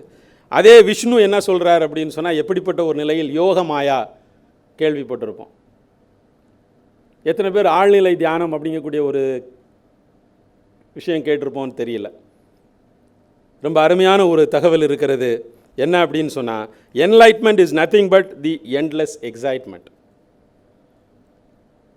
அறிவு ஞானம்னு சொல்லுவோம் இல்லையா, ஞானம் பெறுது புத்தி, அதாவது அறிவு, புத்தி, திறமை எல்லா விதத்திலும் நாம் அதை பார்த்துக்கலாம். ஆனால் அந்த ஞானம் அப்படிங்கக்கூடிய ஒரு விஷயம், விஸ்டம், வைஸ்னஸ், எப்படி வேணாலும் நம்ம பல விதங்களில் பேசினாலும் அந்த ஞானம். புத்தருக்கு எங்கு ஞானம் பிறந்தது அப்படின்னு சொன்னால் போதி மரத்தின் அடியில் அப்படின்னு சொல்லுவாங்க. இயேசுபிரானுக்கு எங்கே ஞானம் பிறந்தது அப்படின்னு சொன்னால் 40 நாள் அவர் போய் உட்கார்ந்தார். ஆனால் வாழ்க்கை நிலையை அவர் மக்களுக்கு கற்றுக் கொடுக்க வந்தது மலைப்பொழிவு அப்படிங்கக்கூடிய ஒரு விஷயம். மலைப்பொழிவு பிரசங்கம் அப்படிங்கிறதே ஒரு பெரிய விஷயம். சரிங்களா? இயேசுவை பொறுத்தளவில் மலை உபதேசம் அப்படிங்கிறது. சாக்ரட்டிஸ் வாழ்க்கையினுடைய தத்துவ ஞானி அப்படின்னு சொல்லி எல்லாராலும் அறியப்படுகிறவர் என்ன சொல்கிறார் அப்படின்னு சொன்னால், சப்ரஸ்டு நாலேஜ் அப்படிங்கிறது தான் மிகப்பெரிய ஒரு ஞானம் பெறுவதற்கான ஒரு இது. அதாவது அறிவு எப்பொழுது மேம்படுகிறதோ, இப்போ இன்றைக்கி நம்ம இருக்கிற இந்த விஞ்ஞான வளர்ச்சி, அறிவு மேம்பாட்டினால் விஞ்ஞான வளர்ச்சி இருக்கிறது. ஆனால் அத்துணை நிலையிலான பாதிப்பிற்கும் இது நம்மை இழுத்து செல்கிறது. அதைவிட ஞானம் ஏற்படுகிற பொழுது நிச்சயமாக நம்முடைய வாழ்க்கையினுடைய மகிழ்ச்சி எல்லா நிலைகளிலும் மேலோங்கியதாக இருக்கும் அப்படிங்கக்கூடிய ஒரு பெரிய நிலையோடு குறள் வழி நிறைவு செய்ய விரும்புகிறேன். அற்புதமான ஒரு குறள் என்னுடைய மனதுக்கு வந்துச்சு, அதை நான் எழுதி வச்சுருக்கிறேன். பிறவி பெருங்கடல் நீந்தார் இறைவனடி சேராதார். எத்தனை பெரிய வாழ்வு நிலையில் நாம் இருந்தாலும் நம்முடைய எண்ணமும் சிந்தனையும் இறைவனை நோக்கியதாக, இறைவனடி சென்று சேர வேண்டும் என்கின்ற சிந்தையோடு வாழ தவிரணும் என்றால் நாம் பெற்ற இந்த பிறவி பெரும்பயனை தருமா அப்படிங்கிறது மிகப்பெரிய கேள்விக்குறியாக இருக்கும். அன்பிற்குரிய நண்பர்களே, மிகப்பெரிய கருத்துக்களெல்லாம் நான் உங்களோட சொல்லலை. நான் என்னுடைய செவிவேளி கேட்டுக்கொண்ட, என்னுடைய அறிவு கேட்டிய கருத்துக்களை உங்களோடு பகிர்ந்து கொண்டிருக்கிறேன். இந்த அற்புதமான இந்த நாளில் எனக்கு அத்தகைய வாய்ப்பினை கொடுத்த தமிழ் பேராயத்திற்கு நிச்சயமாக நான் நன்றி கடன் பட்டவனாக இருக்கிறேன். ஏன்னா தமிழ் பேராயம் என்னை ஒவ்வொரு நிலையிலையும், ஒவ்வொரு முறையிலையும், ஒவ்வொரு தலைப்பிலும் என்னை மெருகேற்றி ஏதோ ஒரு கருத்தை சொல்லுங்கள் அப்படிங்கிற அளவில் எந்த அளவுக்கு பகிர்ந்து கொண்டேன் என்பதல்ல, ஆனால் இதனை பகிர்ந்து கொள்ள வேண்டும் என்கின்ற எண்ணத்தோடு நான் கற்றுக்கொள்வதற்கு எனக்கு ஒரு அடிப்படையாக இருந்திருக்கிறது என்பதற்காக நன்றி தெரிவித்துக் கொள்கிறேன். இந்த அற்புதமாக நடைபெற்று கொண்டிருக்கக்கூடிய இந்த பக்தி இலக்கிய பெருவிழா, இலக்கியங்கள் எத்தனையோ விதங்களில் நமக்கு அற்புதமான வாழ்வு நிலைகளை கற்றுக் கொடுத்து கொண்டிருக்கின்றன.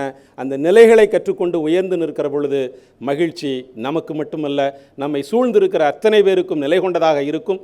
அப்படிப்பட்ட நிலை கொண்ட வாழ்வினை வாழ இறைவன் நமக்கெல்லாம் வழி செய்ய வேண்டும் என்கின்ற வேண்டுதலோடு மீண்டும் அனைவருக்கும் நன்றி கூறி அமர்கிறேன். வணக்கம். அற்புதமான ஒரு உரை ஐயா. கிட்டத்தட்ட எல்லா மதத்தில் உள்ள நற்கருத்துகளையும் நம் முன் எடுத்து வைத்த ஐயா அவர்களுக்கு நெஞ்சார்ந்த நன்றி. அடுத்ததாக சிறப்புரையாற்ற வருகிறார் சென்னை பல்கலைக்கழகத்தின் சைவ சித்தாந்த துறை தலைவர் பேராசிரியர் முனைவர் நல்லூர் சரவணன் ஐயா அவர்கள்.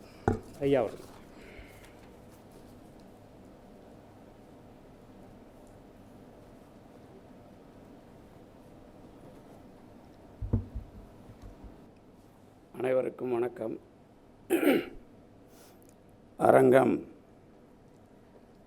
நம்முடைய தமிழ் பேராயத்தின் மூலமாக ஏற்பாடு செய்யப்பட்டிருக்கிற இந்த அரங்கம் ஒரு நல்ல தொடர் நிகழ்ச்சியை அமைத்திருக்கிறது. அந்த தொடர் நிகழ்ச்சி பக்தி விழாவாக அமைந்திருக்கிறது. அதில் இன்றைய நாளில்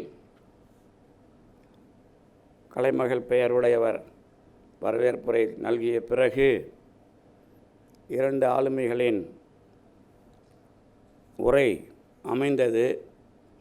அதற்கு பிறகு சிறப்பாக ஏற்பாடு செய்யப்பட்டிருப்பதனால் 45 நிமிடத்திற்கு குறையாத உரைதான். அதில் எந்த குறையும் இல்லைல்ல, 30 நிமிஷம் ஆகணுமா? ஏன்னா ஏற்பாடு செய்கிறதுனால அந்த நேரத்தை நான் கேட்டுக்கிறேன். சில சமயம் 5 நிமிஷம் பேசுங்க போதும்னுவாங்க, அதுக்காக சொன்னேன். இந்த ஏற்பாடு அரங்கமாக செய்யப்பட்டதுனால அந்த நேரம் குறையாதுன்னு நினைக்கிறேன், அதனால் சொன்னேன். அந்த வகையில் எனக்கான உரை அமைகிறது. பழனி சார்ந்து ஐயா அவர்கள் அமைந்தார்கள். நேற்றைக்கு முன்தினம் அல்லது 2-3 நாட்களுக்கு முன்தினம் பழனியில் குரு பூஜை ஒன்றிற்கு சென்று வந்தேன். ஆண்டுதோறும் பழனி சாது சுவாமிகளுடைய குரு பூஜைக்கு சென்று வருவது என்னுடைய மரபு. அதைத் தொடர்ந்து திருச்செந்தூர்காரர் பாலசுப்ரமணியம் அவர்கள் இணைந்திருக்கிறார். இதை ஏற்பாடு செய்த ஒளிமரபு சார்ந்த பெயரடையாளம் நாகராஜன் ஐயா அவர்கள் இருக்கிறார்கள். ஜெயகணேஷ் அவர்களும் ஆழமாக இங்கே இருக்கிறார். இருந்தாலும் இங்கே திரட்டப்பட்டிருக்கிற வாசகர்கள் வேறு வேறு துறை சார்ந்து இங்கே அமர வைக்கப்பட்டிருக்கிறார்கள். அவர்களை கடந்து ஊடகம் பதிவு செய்வதனால் எப்படி உரையாற்றுவது என்பதை நான் முதலிலே முடிவு செய்ய வேண்டும். யாருக்காக நான் இங்கே உரையாற்றப் போகிறேன் என்பதை முடிவு செய்ய வேண்டும். மதிப்பிற்குரிய அந்தோணிராஜ் அவர்கள் பேசினார். எனக்கு ஒரு கெட்ட பெயர் உண்டு, ஆபிரகாமிய மதத்தின் சதியோடு கூட இந்து மதத்தை எதிர்ப்பவன் என்று. அவர்களிடம் 80 லட்சம் ரூபாய் பணம் வாங்கினேன் என்பதாக ஒரு பிரச்சனையின் போது பேசினார்கள். மாணிக்க வாசகர் வரலாற்று பிரச்சனை வந்தபோது. அதனால் எனக்கு தெரிந்தோ தெரியாமலோ ஒரு பிரச்சனைக்காக ஒருவரை இங்கே வைத்திருக்கிறார்கள். ஏனென்றால் இந்து மதம் என்ற ஒரு வார்த்தையை எதிர்ப்பவன் நான். ஆதலினால் அப்படி ஒரு அமைப்பு எனக்கு உண்டு. அடுத்தது, இன்றைக்கு குடிமுழுதாண்ட குமரன் என்கிற தலைப்பு எப்படி உள்வாங்கப்பட வேண்டும் என்பதனை மதிப்பிற்குரிய துரைசாமி சாமிதுரை அவர்கள், சாமிதுரைன்னு சொல்கிறதுக்கு வேறு அர்த்தம் இருக்குது, துரைசாமின்னு சொல்கிறதுக்கு வேறு அர்த்தம் இருக்குது. துரையே சாமியாக வந்தால் அது சின்ன சாமி, சாமியே துரையாக வந்தால் அது பெரிய சாமி. அதனால் சொன்னேன், வேறு ஒன்றும் இல்லை. அதனால் தமிழ் கொஞ்சம் அப்படி இருக்கும். அது சாமி அப்படின்னு ஒரு பேரை சொன்னால் அது யாரை குறிக்கும் வரலாற்றில் அப்படின்னு கேட்டிங்கன்னா முருகனை மட்டும்தான் குறிக்கும், மற்றதெல்லாம் சாமி கிடையாது. சிவன் சாமின்னு சொன்னால் அவரை சிவசாமின்னு சொல்லணும், வெறும் சிவன் சொன்னால் அவர் சாமி கிடையாது. இப்படி எழுதியது அமரகோசம் என்கிற நிகண்டு. அமரசிம்மன் அப்படிங்கிறவன் சமஸ்கிருதத்தில் எழுதின நிகண்டு. சுவாமி அப்படின்னு சொன்னால் அது முருகனுக்கு மட்டும்தான். இது சமஸ்கிருதத்தில் எழுதப்பட்ட ஒரு சொல் அகராதி நூல், அதனால் அதை ஞாபகம் வச்சிங்க. அந்த சாமியை தான் அருணகிரிநாதர் பெருமாளே அப்படிங்கிறார். பெருமாள்னால் நாமம் போட்டவர் இல்லை, பெருமாளே அப்படின்னு நாமம் போட்ட பிறகு தான் அவர் பெருமாள் வேறு பெருமாள் ஆகிறார். நாமம் போடுறதுக்கு முன்னாடி அவர் பெருமாள் தான். பெருமாள்னால் முருகன். நாமம் எப்போ போட்டாங்க அப்படிங்கிறதுலாம் நீங்கள் ஆராய்ச்சியில் படிச்சுக்கலாம், அதை பற்றி பிரச்சனை இல்லை. இப்போதைக்கு என்ன அப்படின்னு கேட்டிங்கன்னா, குடிமுழுதாண்ட குமரன் அப்படிங்கிற தலைப்பை நான் உங்களோட எப்படி பேசுகிறது. இப்போ முருகன் மாநாடு நடந்தது. அப்போ ஊடகத்தில் யாரும் தொகுத்து சரியாக சொல்லலை, நீங்கள் பேசணும்னு ஒருத்தவங்க கேட்டாங்க. இப்போதைக்கு பேச வேணாம், கொஞ்சம் நாள் தள்ளி பேசலான்னு சொன்னேன். ஒருவேளை அந்த வாய்ப்பு இன்றைக்கு SRM பல்கலைக்கழகத்தில் நமக்கு இயற்கையாக அமைந்திருக்கிறது. மதிப்பிற்குரிய நாகராஜன் ஐயா அவர்கள் மூலமாக. இந்த குடி அப்படின்னா இதை முதல்ல இது ஆராய்ச்சிக்குள்ளே எழுப்பினவர் வானமாமலை அப்படிங்கிற ஒரு பெரிய ஆராய்ச்சி அறிஞர். அவர் என்ன எழுதினார்னா, முருக பண்பாடு அப்படின்னா என்ன அப்படின்னு கேட்டிங்கன்னா, அந்த இரு பண்பாடுகளின் இணைப்பு அப்படின்னு எழுதினார். இரு பண்பாடுனா என்ன அப்படின்னா சமஸ்கிருத பண்பாடா தமிழ் பண்பாடா அப்படின்னு எழுதினார். இப்போ உங்களுக்கு முன்னெல்லாம் இது கொஞ்சம் குழப்பமாக இருந்தது. இப்போல்லாம் வந்து ஒரு கொஞ்சம் எளிமையாகிடுது. ஆராய்ச்சி வந்து நம்ம ஹரப்பா சிந்து சமவெளி நாகரிக வரலாறு 100 ஆண்டு இப்போ வந்து அதை கண்டுபிடிச்சி. ஆனால் அந்த நாகரிகம் கிமு 1500க்கு முன்னாடி, கிமு 1500 ரிக்வேத காலம், கிமு 1500க்கு கீழே கிமு 500லேருந்து தான் மற்ற 3 வேதம். அது அப்படி ஒரு மைண்ட் செட்டோடு நீங்கள் உக்காந்துக்குங்க. கிமு 1500க்கு முன்னாடி ஹரப்பன் சிவிலைசேஷன் சிந்து கல்ட்டு இதெல்லாம் நீங்கள் படிக்கணும். இப்போ நீங்கள் உலக நாகரிகம், முதல்ல கடவுளை பற்றி உலக நாகரிகம்னு ஒன்று படிக்க ஆரம்பிச்சிங்கன்னா, இப்போ கரண்ட்டாக ஒரு நியூஸ் வந்துக்கிட்டு இருக்குது. அது உண்மையாக பொய்யா தெரியாது. அநேகமாக நெதன்யாவுக்கு பதவி விலகுவார், இஸ்ரேலில் சீற்றம். இது வந்து சமூகம் டிவி. அதனால் வந்து இப்போ வந்து ஓடிக்கிட்டு இருக்கு. எதுக்கு இது நான் அப்படி சொல்லிகிட்டு இருக்கிறேன் அப்படின்னா, இது அப்புறம் பார்த்துக்கலாம் அமெரிக்காவை. நமக்கு இப்போ இஸ்ரேல் ஏன் நான் சொல்கிறேன் அப்படின்னு கேட்டிங்கன்னா, உலக நாகரிகத்தில் எகிப்து நாகரிகம், அதுக்கப்புறம் தான் வந்து கிரீக், அதுக்கப்புறம் தான் ரோம், அதுக்கப்புறம் தான் மீதியெல்லாம் வரலாற்றை அடுக்கும்போது இந்த எகிப்து கிரேக்கம் இதில் உள்ள படிக்கிறதெல்லாம் மெசபடோமியா, பாபிலோனியா ரொம்ப இன்ட்ரெஸ்டிங். அதில் சாலடியார் இதெல்லாம் ரொம்ப முக்கியமானவங்க. இந்த எகிப்து நாகரிகம் படித்தீங்கன்னா கடவுளை அடையிறவன் ராஜா மட்டும்தான், மற்றவங்களாம் நரகத்துக்கு தான் போகணும். அவர் தான் வந்து யார்? அவர் தான் மம்மியில் வச்சாங்க. அவர் தான் பரோ ஆர் பரோ. அவர் தான் கப்பலில் அல்லது படகுல கடவுள்கிட்ட போகிறவர். அவர் ஒருத்தர் தான் கடவுளை வழிபடுற பூசாரியும். மற்றவங்களாம் நரகத்துக்கு தான் போவாங்க, எத்தனை கோடி மக்கள் இருந்தாலும் சரி. இதுதான் எகிப்து நாகரிகத்தினுடைய தொடக்க கால கடவுள் வரலாறு. அதுக்கப்புறம் தண்ணி கடவுள், கடல் கடவுள், முதல் கடவுள் கடல், அப்புறம் தான் நல்ல தண்ணி, அப்புறம் தான் வந்து சூரிய, அப்புறம் தான் மற்ற, இப்படி தான் கடவுளோட வரலாறுலாம் ஆரம்பிக்கும். அதில் இந்த கில்காமேஷ் இதெல்லாம் படிச்சிங்கன்னா அது ரோம் வரைக்கும் தொடரும் அந்த கதை. இதெல்லாம் நீங்கள் படிச்சிங்க. இதெல்லாம் நீங்கள் எதுக்கு நான் இங்கே தொடரேன்னா, ஒரு ஐயா காரணம் அதை வந்து தொடர்றதுக்கு காரணம். இப்படிலாம் அரசு உருவாக்கம், குடி நாகரிக வளர்ச்சி, இதுக்குள்ளே கடவுள் வரலாறு வரும். கடவுள் ஒரு சமூகத்துக்கு உண்டா இல்லையான்னு யாராவது கேள்வி கேட்டால் நீங்கள் உடனே ஒரு பதில் சொல்லலாம். நகரம்னு ஒன்றை உருவாக்கினா அன்றைக்கே கடவுள் கொள்கை வேறு வடிவத்தில் வரும். அதுக்கு பேர் மதம்னு பேர். ஒரு கிராமத்தில் நீங்கள் உற்பத்தி பண்ணி சாப்பிட்டுட்டு தூங்குறதுலாம் வேறு. ஆனால் ஒரு இடத்த உருவாக்கி நாம் அதை ஒரு தலைமை இடமாக உருவாக்குறீங்கன்னா அதுக்கு நகரம்னு பேர். அந்த நகர உருவாக்கம் வந்தால் மதம்னு ஒன்று கண்டிப்பாக உண்டு. அது எந்த மதங்கிறது அப்புறம். இதுதான் வந்து வரலாறு. அடுத்ததாக இப்போ நீங்கள் சிந்து சமவெளி நாகரிகத்துக்கு போனீங்கன்னா, இந்த எகிப்து நாகரிகம்லாம் அதுக்கு இணையான ஒரு கால வரலாற்றை அது தொடுது. ஆனால் சிந்து சமவெளி நாகரிகத்தில் இருக்கிற வரலாற்று வளர்ச்சி என்னன்னா, நினச்சி பார்க்க கூட முடியாத அளவுக்கு யோக அடையாளங்கள்லாம் அதிகமாக இருக்குது. அப்போ அதுக்கு முன்னாடி எவ்வளோ காலம் போட்டால் எகிப்து நாகரிகத்தை கடந்து அது பழைய நாகரிகமாக இருக்கும் அப்படிங்கிறது தான் உங்கள் குடி. இதுக்கு தான் தமிழ் குடிக்காக அதை ஒரு வரலாற்றை சொல்லிடுறேன். அப்புறம் நீங்கள் யோசிங்க, இதுக்கு புக்கு படிக்கணும் அப்படின்னா ஐராவத மகாதேவன், அஸ்கோ பார்ப்பலோ, அப்புறம் மு ராகவையங்காருடைய வேளிர் வரலாறு, இன்றைக்கி இருக்கிற பூங்குன்றனுடைய வேளிர் வரலாறு வரைக்கும் படிங்க. இந்த சிந்து சமவெளி நாகரிகத்தில் இருக்கிற ஒரு பெரிய தலைவனுக்கு பேர் அகத்தியன். அந்த தலைவன் குள்ளமாக முனிவர் கிடையாது, அவர் ஒரு அரசன். அவர் தான் கடவுளை உங்களுக்கு அனுபவிக்கிற தலைவரும். எப்படி எகிப்து நாகரிகத்தில் பார்த்தீங்களோ அந்த மாதிரி அவர் ஒரு 7 பேரை உருவாக்கினார். அந்த 7 பேர் உருவாக்கினது தான் இன்றைக்கி இருக்கிற இந்தியா. இந்த பக்கம் இலங்கையிலேருந்து அந்த பக்கம் ஆப்கானிஸ்தான் வரைக்கும்.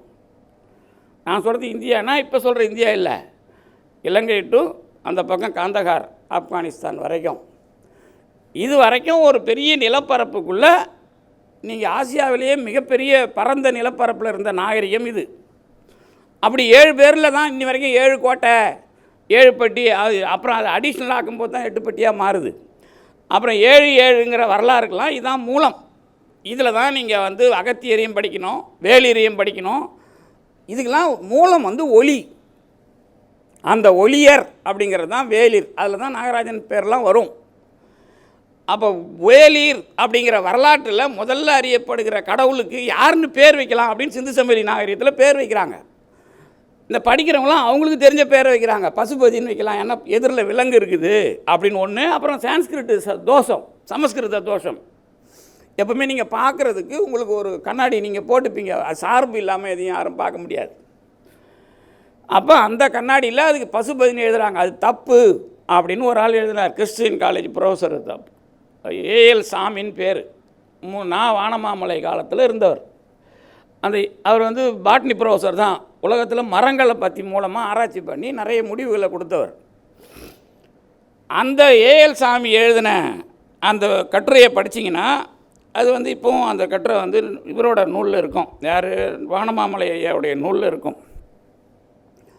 என்ன எழுதியிருக்கிறார் அப்படின்னா, ஐயா வந்து கேரளாவை பற்றி சொன்னார்ல, அந்த கேரளாவில் இருக்கிற ஒரு இனம் வேலன்மார் இனம், கோழிக்கோடு சார்ந்து, மலபார் வேலன்மார்னு பேர் அவங்களுக்கு. அவங்க ஒரு வழிபாடு இன்ன வரைக்கும் நடத்துகிறாங்க. அதில் வந்து தலையில் வந்து அந்த தென்னம்பாலையை வெட்டி மேலே வச்சு குல்லா மாதிரி வச்சு அந்த வழிபாடு. அந்த வழிபாட்டை நடத்துகிற அந்த அடையாளத்துக்கு பேர் கோட்டுக்கோப்பாளன். இந்த கோட்டுக்கோப்பாளன் தான் அந்த ஆள். எந்த ஆள்? சிந்து சமவெளி நாகரிகத்தில் கொம்பு வச்சுக்கிட்டு உட்காந்துட்டு இருக்கிற முத்திரை. அதை ஸ்டடி பண்ணிங்கன்னா கொஞ்சம் கூட, நீங்கள் இப்போ புதுசாக மாணவர்கள் வரீங்க அப்படின்னா, ஐராவத மகாதேவன் எழுதுகிறாருன்னா அதை விட கொஞ்சம் அதிகமாக உங்களுக்கு புரியும்.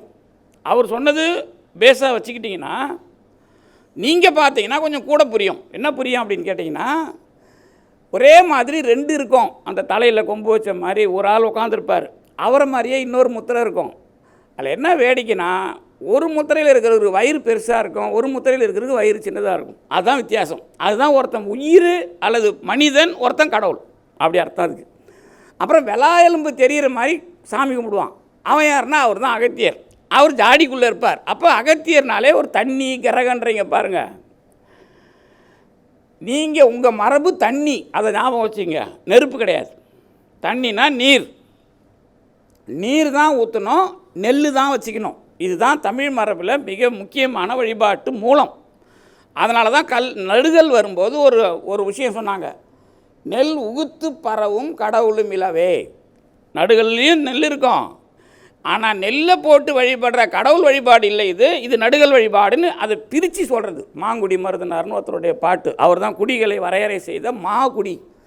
அதாவது குடி வரலாறு பேசியவனுக்கு பேர் மாங்குடி. அவரை வந்து மாறுகுடின்னு எழுத ஆரம்பித்தார் உவேசா. அது தனி கதைன்னு வச்சுங்க. மாங்குடி கருதினார்னா ஒரு வரலாற்று ஆசிரியர்னு அர்த்தம். அவன் குடி வரலாற்றை எழுதிய ஒரு புலவன் அர்த்தம் மாகுடி. அதே மாதிரி ஆற்றுப்படைனா வரலாறு, சிறுபான் ஆற்றுப்படைனா பண்பு சிறப்பது, பெரும்பான் ஆற்றுப்படைனா அரச வம்சமாக ஆகிறது, பாணன் அப்படின்னு வரலாறு. அது இந்த வரலாற்றில் என்ன அப்படின்னா, குடி பிரம்மம்னு ஒரு ஆளை பற்றி சமஸ்கிருதம் பேசுது. பிரம்மம்னா அவங்களுக்கு ஒன்றும் தெரியாது. இன்ன வரைக்கும் கடவுளுக்கு சமஸ்கிருதத்தில் விவரம் கிடையாது. என்ன கிடையாது? விவரம் கிடையாது. விவரமாக கடவுளை பற்றி சமஸ்கிருதத்தில் இன்ன வரைக்கும் விளக்கம் கிடையாது.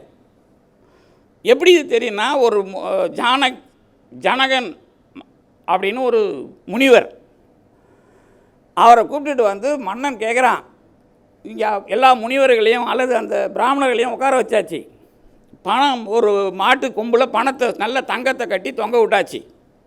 தொங்க விட்டு கடவுளை பற்றி யாருக்கு தெரியுமோ அவங்களாம் பதில் சொல்லிட்டு இந்த மாட்டை ஓட்டிகிட்டு போகலாங்கிறான் ராஜா.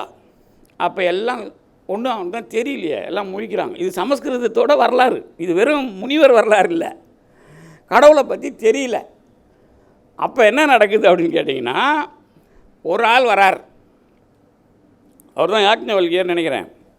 அவர் மாட்டை ஓட்டுறார். மற்ற ஆளுங்கள்லாம் கோவம் வருதுன்னா, பதிலே சொல்லாமல் மாட்டை ஓட்டுற அப்படிங்கிற. எவனுக்கு கடவுளை பற்றி தெரியும்? எனக்கும் தெரியாது, நான் மாட்டை ஓட்டி போகிறேன்றார் அவர்.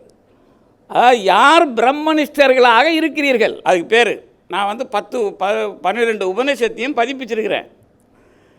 அது நான் பாரதியார் காலத்தில் ஒரு ஐயர் ராஜாராம ஐயர் எழுதினதை பாரதியார் வாங்கி பார்த்த நூல், அதை வந்து கவிதா பதிப்பகத்தில் பதிப்பிச்சுக்கிறேன். துவாதச உபனிஷத்துன்னு பேர். அதனால் இதை சொல்கிறேன் உங்களுக்கு. அப்போ என்னன்னு கேட்டிங்கன்னா, யாரும் பிரம்மனிஷ்டர் கிடையாது, கடவுளை பற்றி யாருக்கும் தெரியாது, நான் துணிஞ்சு யாருக்கும் தெரியாதுன்னு சொல்லிட்டு ஓட்டிகிட்டு போகிறேன் அப்படின்றார். இந்த தைரியம் அவருக்கு வருது. இது வந்து என்னத்துக்காக இந்த கதை அப்படின்னா, எனக்கும் கடவுளை பற்றி ஒன்றும் தெரியல, ஏதாவது கொஞ்சம் சொல்லி கொடு அப்படின்னு ஒரு ஆள் போய் ஒரு ஆளை கேட்குறார். கேட்டவர் வந்து கலகமூட்டுறவர் இல்லை, அவர் கையில் ஒரு இசைக்கருவி இருக்கும். இசைக்கருவி இருந்தால் அவன் பேர் பாணன்னு பேர். அது ஞாபகம். நாரதர் வந்து தமிழால் சமஸ்கிருதத்தில் இருக்கிறாருன்னு அர்த்தம். புரியுதா? அவர் டீல் யார்கிட்ட கேள்வி கேட்குறாருன்னா முருகன்கிட்ட கேட்குறாரு. அவன் பேர் ஸ்கந்தன். இந்த உரையாடல் வந்து சாந்தோக்கிய உபனிஷத்தில் இருக்கும். இது என்ன கேட்குறாருன்னா, எனக்கு எல்லாம் தெரியுது, ஆனால் கடவுளை பற்றி தெரியல, நீ சொல்லுன்னு கேட்குறார். உனக்கு என்னெல்லாம் தெரியும் அதை சொல்லுங்கிறார் அவர். சொல்லிவிட்டு கடைசியாக நீ இப்படி இருந்தால் உனக்கு இதை பற்றி தெரியும்னு ஸ்கந்தன் சொல்கிறார். எதுக்கு இதை சொல்ல வந்த அப்படின்னு கேட்டிங்கன்னா, பிரம்மங்கிறது அறிவு. அதையே 4 பா வரும், 4 பா மாற்றி போட்டிங்கன்னா வேறு வேறு அர்த்தம். பிரமா அப்படின்னா நல்லான்னு அர்த்தம், பிரம்மம் அப்படின்னா அறிவுன்னு அர்த்தம். அதே பி அந்த பாவை 3rd பா மாற்றினீங்கன்னா தப்புன்னு அர்த்தம், பிரமை. அப்போ ஒரே சொல்லில் அறிவு, நல்ல அறிவு, அறிவில்லை அப்படின்னு அர்த்தம். அந்த பாவை மாற்றினீங்கன்னா பிரமா, பிரம்மம், பிரம்மா அப்படின்னு மாற்றினீங்கனாலே தப்பாயிடும். பிரமைன்றீங்கள, பிரமைனா பொய்யான அப்படின்னு அர்த்தம். அப்போ என்னத்துக்காக இதை சொல்கிறேன் அப்படின்னா, அவங்களுக்கு தெரிஞ்சது இந்த உடம்புல ஒன்று இருக்குது, அது அறிவாக இருக்குது, ஆனால் அது போனால் எங்கே போகுதுன்னு தெரியல, இதான் அது, ஆனால் அது ஆத்மா, பரமாத்மா, அந்தராத்மா அப்படின்னாங்க. உள்ளே இருக்குது, வெளியே போகுது, அது பிரம்மம், அறிவு பொருள், அவ்வளோதான். இந்த தமிழ் மரபை கொஞ்சம் அந்த ஐயருங்க, அந்த பிராமணர்கள்லாம் அன்றைக்கி படிக்க ஆரம்பித்தாங்க. சமஸ்கிருதத்தில் ஊறி இருந்த வந்த ஆரியர்களுக்கு இதை படிக்க ஆரம்பிக்கிறாங்க. அப்போ தான் தெரியுது, இங்கே ஒளிப்பொருள்னு கடவுளை சொல்லியிருக்கிறான். எங்கே நீங்கள் சிந்துவெளி முத்திரையை பார்த்தீங்கன்னா, சூரியன், கதிர், அணில், இதெல்லாம் ஐராவத புக்கு படிச்சிங்கன்னா, கதிர் ஒளியில் என்னென்ன அடையாளம் இருக்கோ அத்தனையும் முத்திரையில் இருக்கும். அணில் இருக்கும், அணில்னா பிள்ளை. அப்புறம் வளையல் இருக்கும், அதுவும் வளையினால ஒளி. அப்புறம் சூரியன் இருக்கும், அது ஒளி. இப்படி ஒளியை அடையாளப்படுத்துகிற அத்தனை அடையாளமும் சிந்துவெளி முத்திரையில் இருக்கும். இதெல்லாம் ஐராவத மகாராஜா எழுதியிருப்பார். இதுதான் வேலிருக்கு வருது. அதனால தான் ஒளியறவங்க. இப்போ மணி முடிஞ்சுதா? இப்போ பிரமணி, மேலான அறிவு, அதுக்கு பேர்னா சுப்பிரமணி. இதை நம்ம போன சங்கராச்சாரியார் ஜெயேந்திர சரஸ்வாமி எழுதுகிறார். வாஸ்தவத்தில் பிரம்மண்ய குமாரர் தான் நாமலாம். அப்போ முருகன் அடிமைன்னு சொன்னவங்க தான் பிராமணர்கள். முதல்ல பிராமணர்கள் என்ன சொல்லிக்கிறாங்க, பிராமணன்னா முருகன் அடிமைன்னு அர்த்தம். பிரம்மண்ய குமாரர் அவங்க தான் பிராமணர். இந்த பிரமமணி அப்படின்னா அறிவு பொருளாகவும் ஒளி பொருளாகவும் இருக்கிற மேலான பொருள் சுப்பிரமணி, அவ்வளோதான் பாலசுப்ரமணி. இப்போ ஏன்னா ஐயர் வீட்டில் தான் பாலசுப்ரமணி அதிகமாக இருக்கும். நம்மலாம் கொஞ்சமாக தான் சுப்பிரமணியெலாம் அவ்வளோ நம்ம தான் நல்ல தமிழில் வைப்போமே. அதனால் பாலசுப்ரமணி ஐயர்மார் வீட்டில் தான் அதிகமாக இருக்கும். எனக்கு தெரிஞ்சு ஃபிலாசபி ப்ரொஃபஸர் ஐசிபிஆர்லாம் சேர்மனாக இருந்தார். அவர் அத்வைத வேதாந்தி. ஆனால் வருஷம் ஒரு திருப்புகழ் முருகன் புக்கு வெளியிடுவார். சிவபாலான்னு வீட்டுக்கு பேர் வச்சுக்கிட்டார் அவர். ஆர் பாலசுப்ரமணியன், உங்களுக்கு தெரிஞ்சிருக்கு ஆர் பாலசுப்ரமணியன் சொல்லிட்டு, மெட்ராஸ் யூனிவர்சிட்டி ஃபிலாசபி ஹெச்ஓடி. அவர் சங்கர மடத்தோடு நெருக்கமாக இருந்தவர். அத்வைத வேதாந்தான்ற புக்கை எழுதியிருப்பார். எதுக்கு இதை சொல்கிறேன் அப்படின்னா, தெரிஞ்சோ தெரியாமலோ பிராமணர்களுக்கு முருகன் மேலே விருப்பம். அதுக்கு காரணம் என்னென்னா, தொடக்க காலத்தில் முருகன் அடிமைன்னு சொல்லி தான் வராங்க. நீங்கள் வானமாமலை இரு பண்பாடுகள் நினைப்பு எழுதினா இருப்பாருங்க, அது தப்பு. சிந்து சமவெளி நாகரிக வரலாறு வந்த பிறகு தமிழ் பண்பாடு சமஸ்கிருதம் உள்வாங்கி பார்க்கிறது. பிறகு ஏற்றத்தாழ்வுக்கு உதவவில்லை, முருகனை ஓரங்கட்டி விட்டு புதிய கொள்கையை எழுதுகிறது. அப்போ தான் மனு பகவத்கீதைலாம் வருது. அப்போ இந்த குடி அப்படின்றது உள்ளே வந்து பார்த்தா நிர்வாகம் பண்ணுறதுக்கு உதவலைன்னா தூக்கி வர வைப்போம். அப்போ நிர்வாகத்திற்கானது தான் உங்களுக்கு இந்த அரசியல் மாற்றம், கடவுளை பற்றிய பேச்சு இதெல்லாம் மாறும். இப்போ நீங்கள் எகிப்து வரலாறு படிச்சிங்கன்னா தெரியும். ஒரு நாட்டை வெல்லுவான், அந்த குடிமக்களை வந்து அவன் எடுத்துப்பான். எப்படி எடுத்துப்பான்?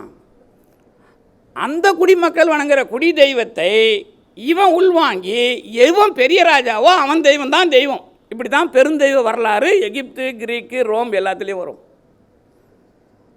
அந்த பிரச்சனையில் தான் ஏறக்குறைய 700 உருவ கடவுளெல்லாம் தூக்கி போட்டு கடவுளே இல்லையா, உருவம் இல்லாதான் கடவுள்னு சொன்னதுனால தான் முகமது நபி வெற்றி பெற்றார். எப்படி கிறிஸ்துவம் 600 வருஷத்துக்கு பிறகு அவரால் ஜெயிக்க முடிஞ்சுது. அதுக்கும் முன்னாடி கிறிஸ்துவம் ஏன் ஜெயிக்குது, இப்போ இருக்கிற ஜுடாயிசத்தை ஏன் ஜெயிக்குது, யூதர்களை. அப்போ ஏன் தொடக்க காலத்தில் ஆபிரகாம் சொன்ன அந்த இன்றைக்கு பேசுகிற அந்த யூதம் அடுத்தது கிறிஸ்துவமாக மாறுது. அதுக்கப்புறம் ஏன் உருவம் இல்லாத முகமது நபிங்கிறவர் ஏன் வராரு? அவர் எப்படி எல்லாரையும் ஜெயிக்கிறார்? உண்மையிலேயே அந்த ரோமில் உருவான அல்லது சாக்ரட்டிஸ் முதலானவர்கள்லாம் உருவான ஒரு பகுத்தறிவு இயக்கத்தை உள்வாங்கியது இஸ்லாமியம். அதனால தான் இன்றைக்கி இஸ்லாமியத்தினுடைய பகுத்தறிவில் தான் நம்ம சீக்கியம் சீக்கியத்திலேருந்து இந்துவும் சீக்கியமும் சேர்ந்து இஸ்லாமும் சேர்ந்து நம்ம சீக்கியத்தை பார்க்குறோம். அல்லாஹ்வும் ராமனும் ஒன்றுன்னு பக்தி இயக்கத்தை ஆரம்பித்து வச்சாங்க. தமிழ்நாட்டு அருணகிரிநாதரை பார்த்து, யார், கபீரும் குருநானக்கும். அப்போ ஆரம்பித்து வச்சாலும் அது போய் ஜெயிக்கலை. அதை பார்த்து தான் கிறிஸ்டியானிட்டியை பார்த்து ராஜாராம் மோகன் ராய் பிரம்ம சமாஜம் தொடங்குறார். அப்போ ஏன் வரலாறில் ஒன்று உருமாறுதுன்னா இந்த அரசியல் கட்டமைப்பை எப்படி நாம் ஒருமைப்படுத்துவது அல்லது இந்த மக்களை எப்படி நாம் கையாளுவது அப்படிங்கிறதுக்கு தான் இந்த கடவுள் வரலாறு மாறுது. மற்றபடி இந்தியாவினுடைய பூர்வகுடியான அந்த தமிழ்குடியினுடைய கடவுள் முருகன் தான் பல உருவங்களுக்குள்ளே போனாலும் இன்றைய வரைக்கும் இருக்கிற ஒரு பெருந்தெய்வமாக இருக்கிறார். இதை முன்னாடியே பேசுனது யார் அப்படின்னு கேட்டிங்கன்னா, திருமுருகாற்றுப்படைங்கிற நூலில் நக்கீரர் பேசுகிறார். நக்கீரர் திருமுருகாற்றுப்படை எழுதுனது தான் உங்களுக்கு தெரியும். அந்த இலக்கியத்தை பெருசாக தமிழ் அறிஞர்கள்லாம் மதிக்கிறதில்ல. அது இன்னும் பக்தி இலக்கியம் நினச்சிக்கிட்டு. அதுதான் முதல்ல நடந்த பெரிய சண்டையே. தமிழ் பெருசுன்னு கடவுளை வச்சு பேசுனது நக்கீரர். இப்போ கடவுள் நீ சொல்கிற மாதிரி ஏகப்பட்ட கடவுளை வச்சு வியாபாரம் பண்ணக்கூடாது. கடவுள் நிறைய பேர் வந்தால் வியாபாரம் அமோகமாக நடக்கும். பாரதியார் சொல்கிற மாதிரி வேதபுரத்தில் வியாபாரம் நடக்கும். கடவுள் வியாபாரம் எதுக்கு? இன்றைக்கும் நிறைய கடவுள் இருக்கிறாங்க, சொல்லுங்கள் பார்ப்போம்.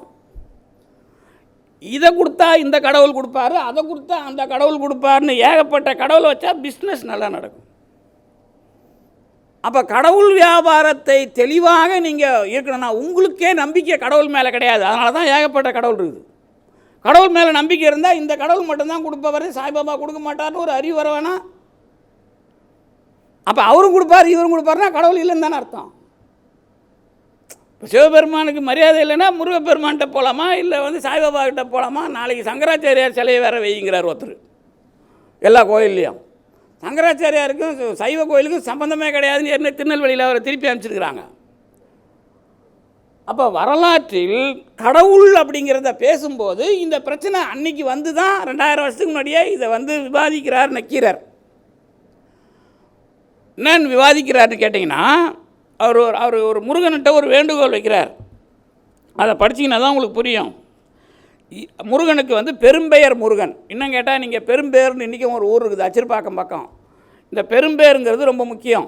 சமஸ்கிருதத்துக்கு அவங்க சொல்கிற கடவுளை எல்லாத்துக்கும் மேலே கடவுள் அப்படின்னா பெரும்பேர் சொல்லணும். அவங்க மகா வாக்கியம் நாங்கள் அதை இந்த பெரும்பேர் அதுதான் பெரும்பெயர் இயவுள். இது திருமுருகாற்றுப்படை. அதனால தான் இந்த பெரும்பெயர் இயவுள் அப்படின்னு திருமுருகாற்றுப்படையில் உனக்கு தான்பா பேர் பெருசு, நீ தான் பெரிய ஆள் சொல்லிட்டு ஒரு நீயாக தோன்றிய ஒரு நீயாக தோன்ற விழுமிய பெறலரும் பரிசில் நல்குமதி. இதுதான் கான்செப்ட். நீ ஒருத்தந்தான் பெரியவன், மற்றவனால் கொடுக்க முடியாத கொடுக்குற ஒரே கடவுள் நீ அப்படிங்கிற ஒரு விஷயத்தை சொல்லி திருமுருகாற்றுப்படையை முடிச்சு வைக்கிறார் அவர். அதே திருமுருகாற்றுப்படையில் தான் ஆவினன்குடி தான் அங்கே தலைமை. அப்போ எல்லாரும் வணங்கின இடம் முருகனை ஆவினன்குடியில். மற்ற ஊரில் பிராமணர்கள் வணங்குறாங்களா, அது சுவாமி மலை. பழங்குடி வணங்குறாங்களா, அது மலையே தான் கடவுள் தொடக்க காலத்தில். இப்போ நீங்கள் சாலுவன் குப்பம், நீங்கள் எல்லாருமே வாய்ப்பு இருக்கிறவங்க இதை கேட்குறவங்களுக்கு தோணுச்சுன்னா சாலுவன் குப்பம் போங்க. உங்கள் வரலாற்றில் நீங்கள் 2000 வருஷத்துக்கு முன்னாடி ஒரு கோயில் இருந்தது, அது அங்கே தான் நம்ம நிற்கிறோன்னு ஒரு மரியாதையோடு நிற்கலாம். நீங்கள் அங்கே 3 கட்டமாக வரலாறு கிடைக்கிது. நம்ம மகாபலிபுரம் பக்கம் சால்வன் கப்பம், அதுக்கு அங்கே போனீங்கன்னா உங்களுக்கு தெரியும். அந்த சுற்றி மதில் இருக்கும், கோயில் சுற்றுச்சுவர் இருக்குதுன்னு வச்சிங்களேன். அது உள்ளே ஒரு மலை இருக்கும். நீங்கள் வேல் வச்சு வழிபடுறது அது பின்னாடி, முதல்ல மலை தான் வேல் தான் மலை. அதனால் நீங்கள் முதல்ல மலை தான் முருகன். சரி, மலையை முருகனுக்கு வச்சாங்க அப்படின்னா கடவுள் அடையாளத்தை நீங்கள் அது ரொம்ப பெருசு. அதே சமயத்தில் அங்கே போனால் எடுத்துகிட்டு வரலாம், எது வேணாலும் உங்களுக்கு என்ன வேணுமோ, தேன் எடுத்துகிட்டு வரலாம், கிழங்கு எடுத்துகிட்டு வரலாம், என்ன கிடைக்கிறத எடுத்துகிட்டு வரலாம். இன்னொரு ஒரு ரகசியம் ஒன்று இருக்குது. அப்படியே நான் வரலாற்றை கொஞ்சம் முன்னோக்கி நகர்த்துறேன். இப்போ நீங்களாம் இருக்கிறீங்க, இவங்களெலாம் வந்து இங்கே இருக்கிற இந்தியாவில் இருக்கிற எல்லாருக்குமே தமிழர்கள் தான் பேர். சும்மா நீங்கள் ஆரியர்கள் தமிழர்கள்னு தனியாலாம் இப்போ எல்லாம் கலந்து போச்சு. எல்லாம் வந்து கருப்பு முடியில் தானே இருக்கிறோம். கருப்பு முடியில் இருந்தாலே தமிழர்கள் தான். ஆரியர்கள் வந்து செம்பட்ட முடி. அது வந்து செம்பட்ட முடின்னா என்னென்னா கோல்டன் ஹேர் வந்த காலத்தில். இதை நீங்கள் தெரிஞ்சுக்கணுன்னா ராகுல் சாங்கிருத்தியாயன் புக்கை படிங்க கொஞ்சம். சிம்ம சேனாபதினா அல்ல சிந்து முதல் கங்கை வரைன்னு 2வது வால்யூம். அந்த முடியை வச்சுக்கிட்டு இருக்கிறவங்க தான் ஆரியர். அந்த மாதிரி ஒரிஜினலாக இப்போ யாரும் இல்லை. சரி, ஐரோப்பாவில் எல்லாருக்கும் மீசை இல்லை, ஹிட்லருக்கு மட்டும் எப்படி மீசை இருந்தது அதை கொஞ்சம் கேளுங்களேன். அதனால தானே ஹிட்லர் மீசைன்னு வருது. அதே மாதிரி ஆரியர்களுக்கு மீசை கிடையாது. இங்கே வயிச்சிக்கிறான், அது வேறு. ஒரிஜினலாக மீசை இருக்கக்கூடாது. அப்போ தங்க முடி மீசை இல்லாத ஆள் இங்கே யாரும் இல்லை. இப்போ எல்லாமே தமிழர்கள் தான் இந்தியாவில். அதனால தான் இந்தியாவுக்கு பாரத தேசம்னு வச்சா அந்த பேருக்கு என்ன காரணம் அப்படின்னு கேட்டால் பரத்வாஜினா ஐயர் கிடையாது. பரதன் அப்படின்னா காவடி தூக்குனவன் அர்த்தம். அம்பு பொறையன், பொறை, இதெல்லாம் ஐராவதம் எழுதுறார், நான் சொல்லலை. அந்த 3 காவடி இருக்குது சிந்து சமவெளி குறியீட்டில். ஒரு மனிதன் உருவம் போட்டிருக்கோம், ஒரு அந்த காவடி இருக்கும், அதில் அம்பு தூக்குவாங்க, மீன் தூக்குவாங்க, அப்புறம் மற்ற பொருள் தூக்குவாங்க. அந்த அதுக்கேற்ற மாதிரி உருவம் அதில் போட்டிருப்பாங்க. இதெல்லாம் படமாகவே ஐராவதம் போட்டிருக்கார். அஸ்கோபார் புல்லாவும் ஐராவதமும் 2 பேர் புக்கும் படிச்சிங்கன்னா அது நல்லா தெரியும். அந்த பொறை தான் பரதன். அந்த பரத நாடு தான் இது. அதனால் பாரத தேசம் பேர் வச்சா தமிழ் தேசத்து தான் அர்த்தம். அதுலேயும் அதான் அர்த்தம். அதனால் நீங்கள் பரத்வாஜின்னு ஒரு கோத்தரங்குதெல்லாம் ஏதிங்க. அதனால் வந்து வரலாற்றுக்குள்ளே இந்த பூர்வகுடியில் இன்னொரு அடையாளம் இருக்குது, மானுடவியல், ஆந்த்ரோபாலஜி. ஆந்த்ரோபாலஜி என்னன்னு கேட்டிங்கன்னா, இந்த பழங்குடி எத்னிக் குரூப்னு வாங்க. அதை இங்கே ட்ரைப் இல்லை, ட்ரைப் இன்றைக்கும் அப்படியே தான் இருக்கும். அலைகுடின்னு தமிழில் அதை எழுதுவோம். அந்த அலைகுடியில் யார் பழங்குடி? இந்தியாவில் மகாராஷ்டிராவில் 54 கோட்டை இன்றைக்கி இருக்குது. அதை தான் இன்றைக்கி இடித்து அந்த மண் இது கனிமங்களை திருடுறதெல்லாம் அங்கே நிறைய நடக்கும். அது யாருன்னா அவங்க தான் வந்து கோண்டு. இந்த இந்தியாங்கிற இந்த கண்டத்துக்கே கோண்டுவானான்னு பேர். எப்போது மனித நாகரிகம் தோன்றிய வரலாற்று ஆராய்ச்சி பண்ணும்போது இந்த ஏரியாவுக்கெல்லாம் கோண்டுவானான்னு பேர். கோண்டு குடியை வச்சு தான் அது. இந்த கோண்டு குடிக்கு 2 குடி கீழே இருக்குது. ஒன்று பர்தான், ஒன்று தோட்டி. அந்த பர்தான் தான் பாணன் அப்படின்னு தெளிவாக எழுதுறவர் ஆந்த்ரோபாலஜிஸ்ட்டு பக்தவச்சல பாரதின்னு ஒரு பேராசிரியர். நீங்கள் முடிஞ்சால் அந்த மாதிரி புக்கெல்லாம் வாங்கி படித்து பார்த்தீங்கன்னா தெரியும். அதில் வர்ற பாணனோட அடையாளம் தான் நாரதர். அவர் தான் யார்கிட்ட உபதேசம் கேட்குறாருன்னா நம்ம முருகன்கிட்ட. இது ஒரு வரலாறு. எதுக்கு இந்த வரலாறுலாம் இணைக்கிறேன்? இது வந்து பழங்குடி வரலாறு. சரி, நாகரிகம் ஒரு சமூகம். இப்போ தமிழ் உலகத்தில் வந்து நீங்கள் இப்போ ஆரியர்கள் அப்படின்னா வந்து சார்ந்தவங்க அப்படின்லாம் பேசுகிறாங்கல்ல. நீங்கள் நான் ஒரு ஆராய்ச்சியாளனாக பேசுகிறேன். இது நான் ஒரு சமயவாதியாவோ இல்லது எந்த விதமான சார்பும் கிடையாது. அப்போ வந்து சரிங்க, அவங்க ரிக்வேத காலத்துலேருந்து வராங்களே, அதில் எங்கேயாவது குடும்ப நடத்தத்தை பற்றி எழுதிக்கிறாங்களா? நான் அப்படிலாம் ஒன்றும் காணுமே. குடும்பம் நடத்துறதை பற்றி எங்கேயாவது அதுக்காகவே எழுதுனதில் தான் நம்ம செய்கினேஸ் இருக்கார். இறையனார் கலவியல் முழுக்க தமிழ் வரலாறில் ஒரு சின்ன சிக்கல் வரும். எப்போல்லாம் அக இலக்கியம் இல்லையோ அப்போல்லாம் எழுதுன்னு ஒரு ஆர்டர் வரும். அப்போ என்னென்னா குடும்பம் நடத்துகிறத வலியுறுத்துறது. அதனால தான் வடமொழி ஆரியனுக்கு, ஆரிய அரசன் பிரகத்தனுக்கு தமிழ் உரைத்தருக்கு எழுதப்பட்டது குறிஞ்சி பாட்டு எழுதுவோம். ஏன்னா குடும்ப நடத்தத்தை குடும்ப நடத்தத்தை பற்றி பேசத்தை விட்டு நம்ம குடும்ப நடத்தத்தை பற்றி எதையோ பேசினுக்கிற அப்படின்வான். அதனால் எதனால் குடும்பம் நடத்துறதுன்னா, குடும்பம் நடத்துறதுக்கு பேஸ் என்ன அப்படின்னு கேட்டிங்கனாக்கா, நின்ற சொல்லர் நீடு தோன்று இனியர். அங்கே தான் நீ வந்து காப்பாற்ற முடியும். அதனால தான் ராமன் வரலாறு. ராமன் ஒரு கருப்பன் தெரியல. ராமனா கருப்பை, கிருஷ்ணனா கருப்பை, காளிதாசனா கருப்பை, எல்லாம் கருப்பு தான், எதுவும் சிவப்பு கிடையாது. அதனால் வந்து கருப்பன்களுடைய வரலாறு நம்ம தமிழ் வரலாறு. அந்த ராமன் ஒரு உண்மையை கண்டுபிடிக்கிறார்.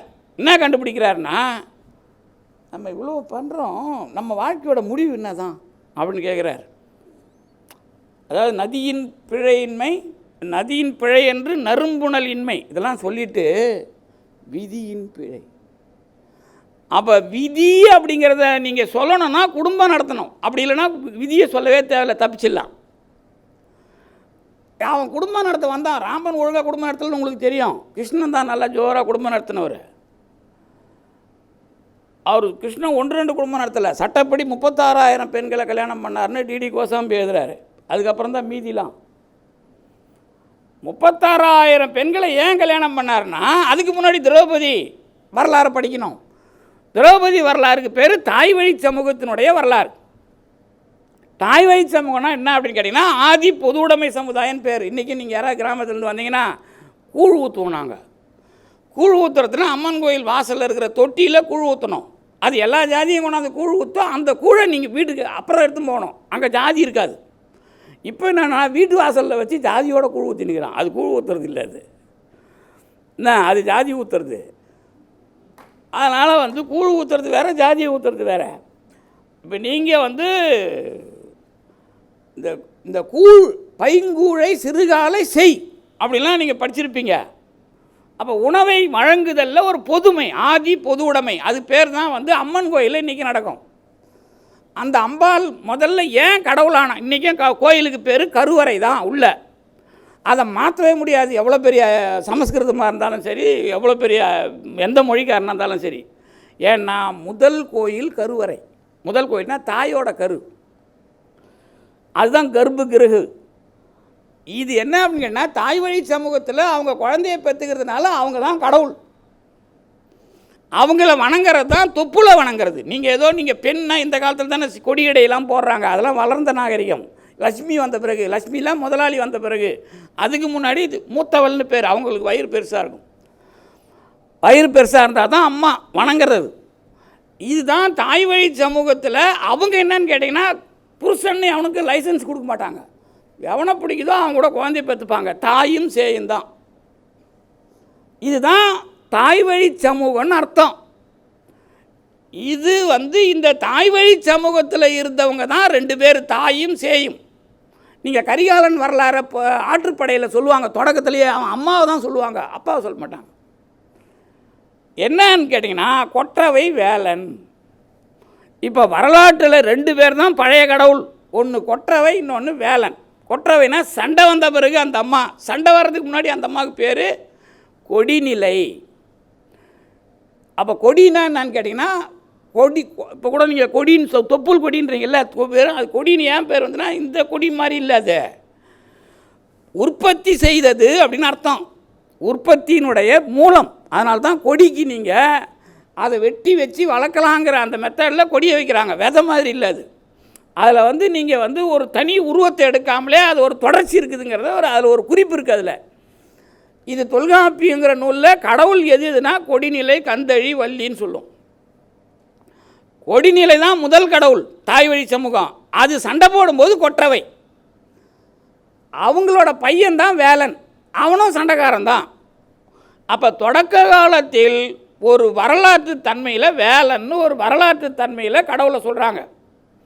இப்போ ஒரு பொண்ணுக்கு காதல் வந்து, இப்போல்லாம் காதல் யாருக்கும் வர்றதில்லை. அது காதல்னால் எப்படி வரும் சார்? அது கொஞ்சம் பண்பு இருக்கணும். இப்போ நம்ம சூடு சோரணை இல்லாமல் தேய்ச்சின்னு போகிறோமா எருமை மாடி, அப்புறம் நமக்கு எப்படி காதல் வெலாசிட்டிலாம் குறைஞ்சி போச்சு இப்போ. அதனால் அதை எப்படி புரிஞ்சிக்கிறது நமக்கு ஒரு வாய்ப்பு கிடச்சிருது. முன்னெல்லாம் அப்படி கிடையாது. பஸ்ஸில் அப்படி லைட்டாக கை சொரன்னா கூட உடனே ஒரு சினிமாவை போட்டுருவார் டைரக்டர். இப்போல்லாம் அப்படி கிடையாது. என்ன பண்ணாலும் சினிமாவில் பாட்டுக்கு இப்போ ஏன் கத்துறாங்கன்னா, அந்த ரொமான்ஸே இல்லை இப்போ. அது வாய்ப்பு, அந்த பண்பு கொஞ்சம் வெக்கம் ஜோக்கம் கூச்ச நாச்செல்லாம் போயிடுச்சு. நாணம்ங்கிறதுலாம் அந்த அதிகாரத்தை நாங்கள் எடுத்துகிட்ட திருக்குறள்லேருந்து ரொம்ப காரமாகுதுன்னு.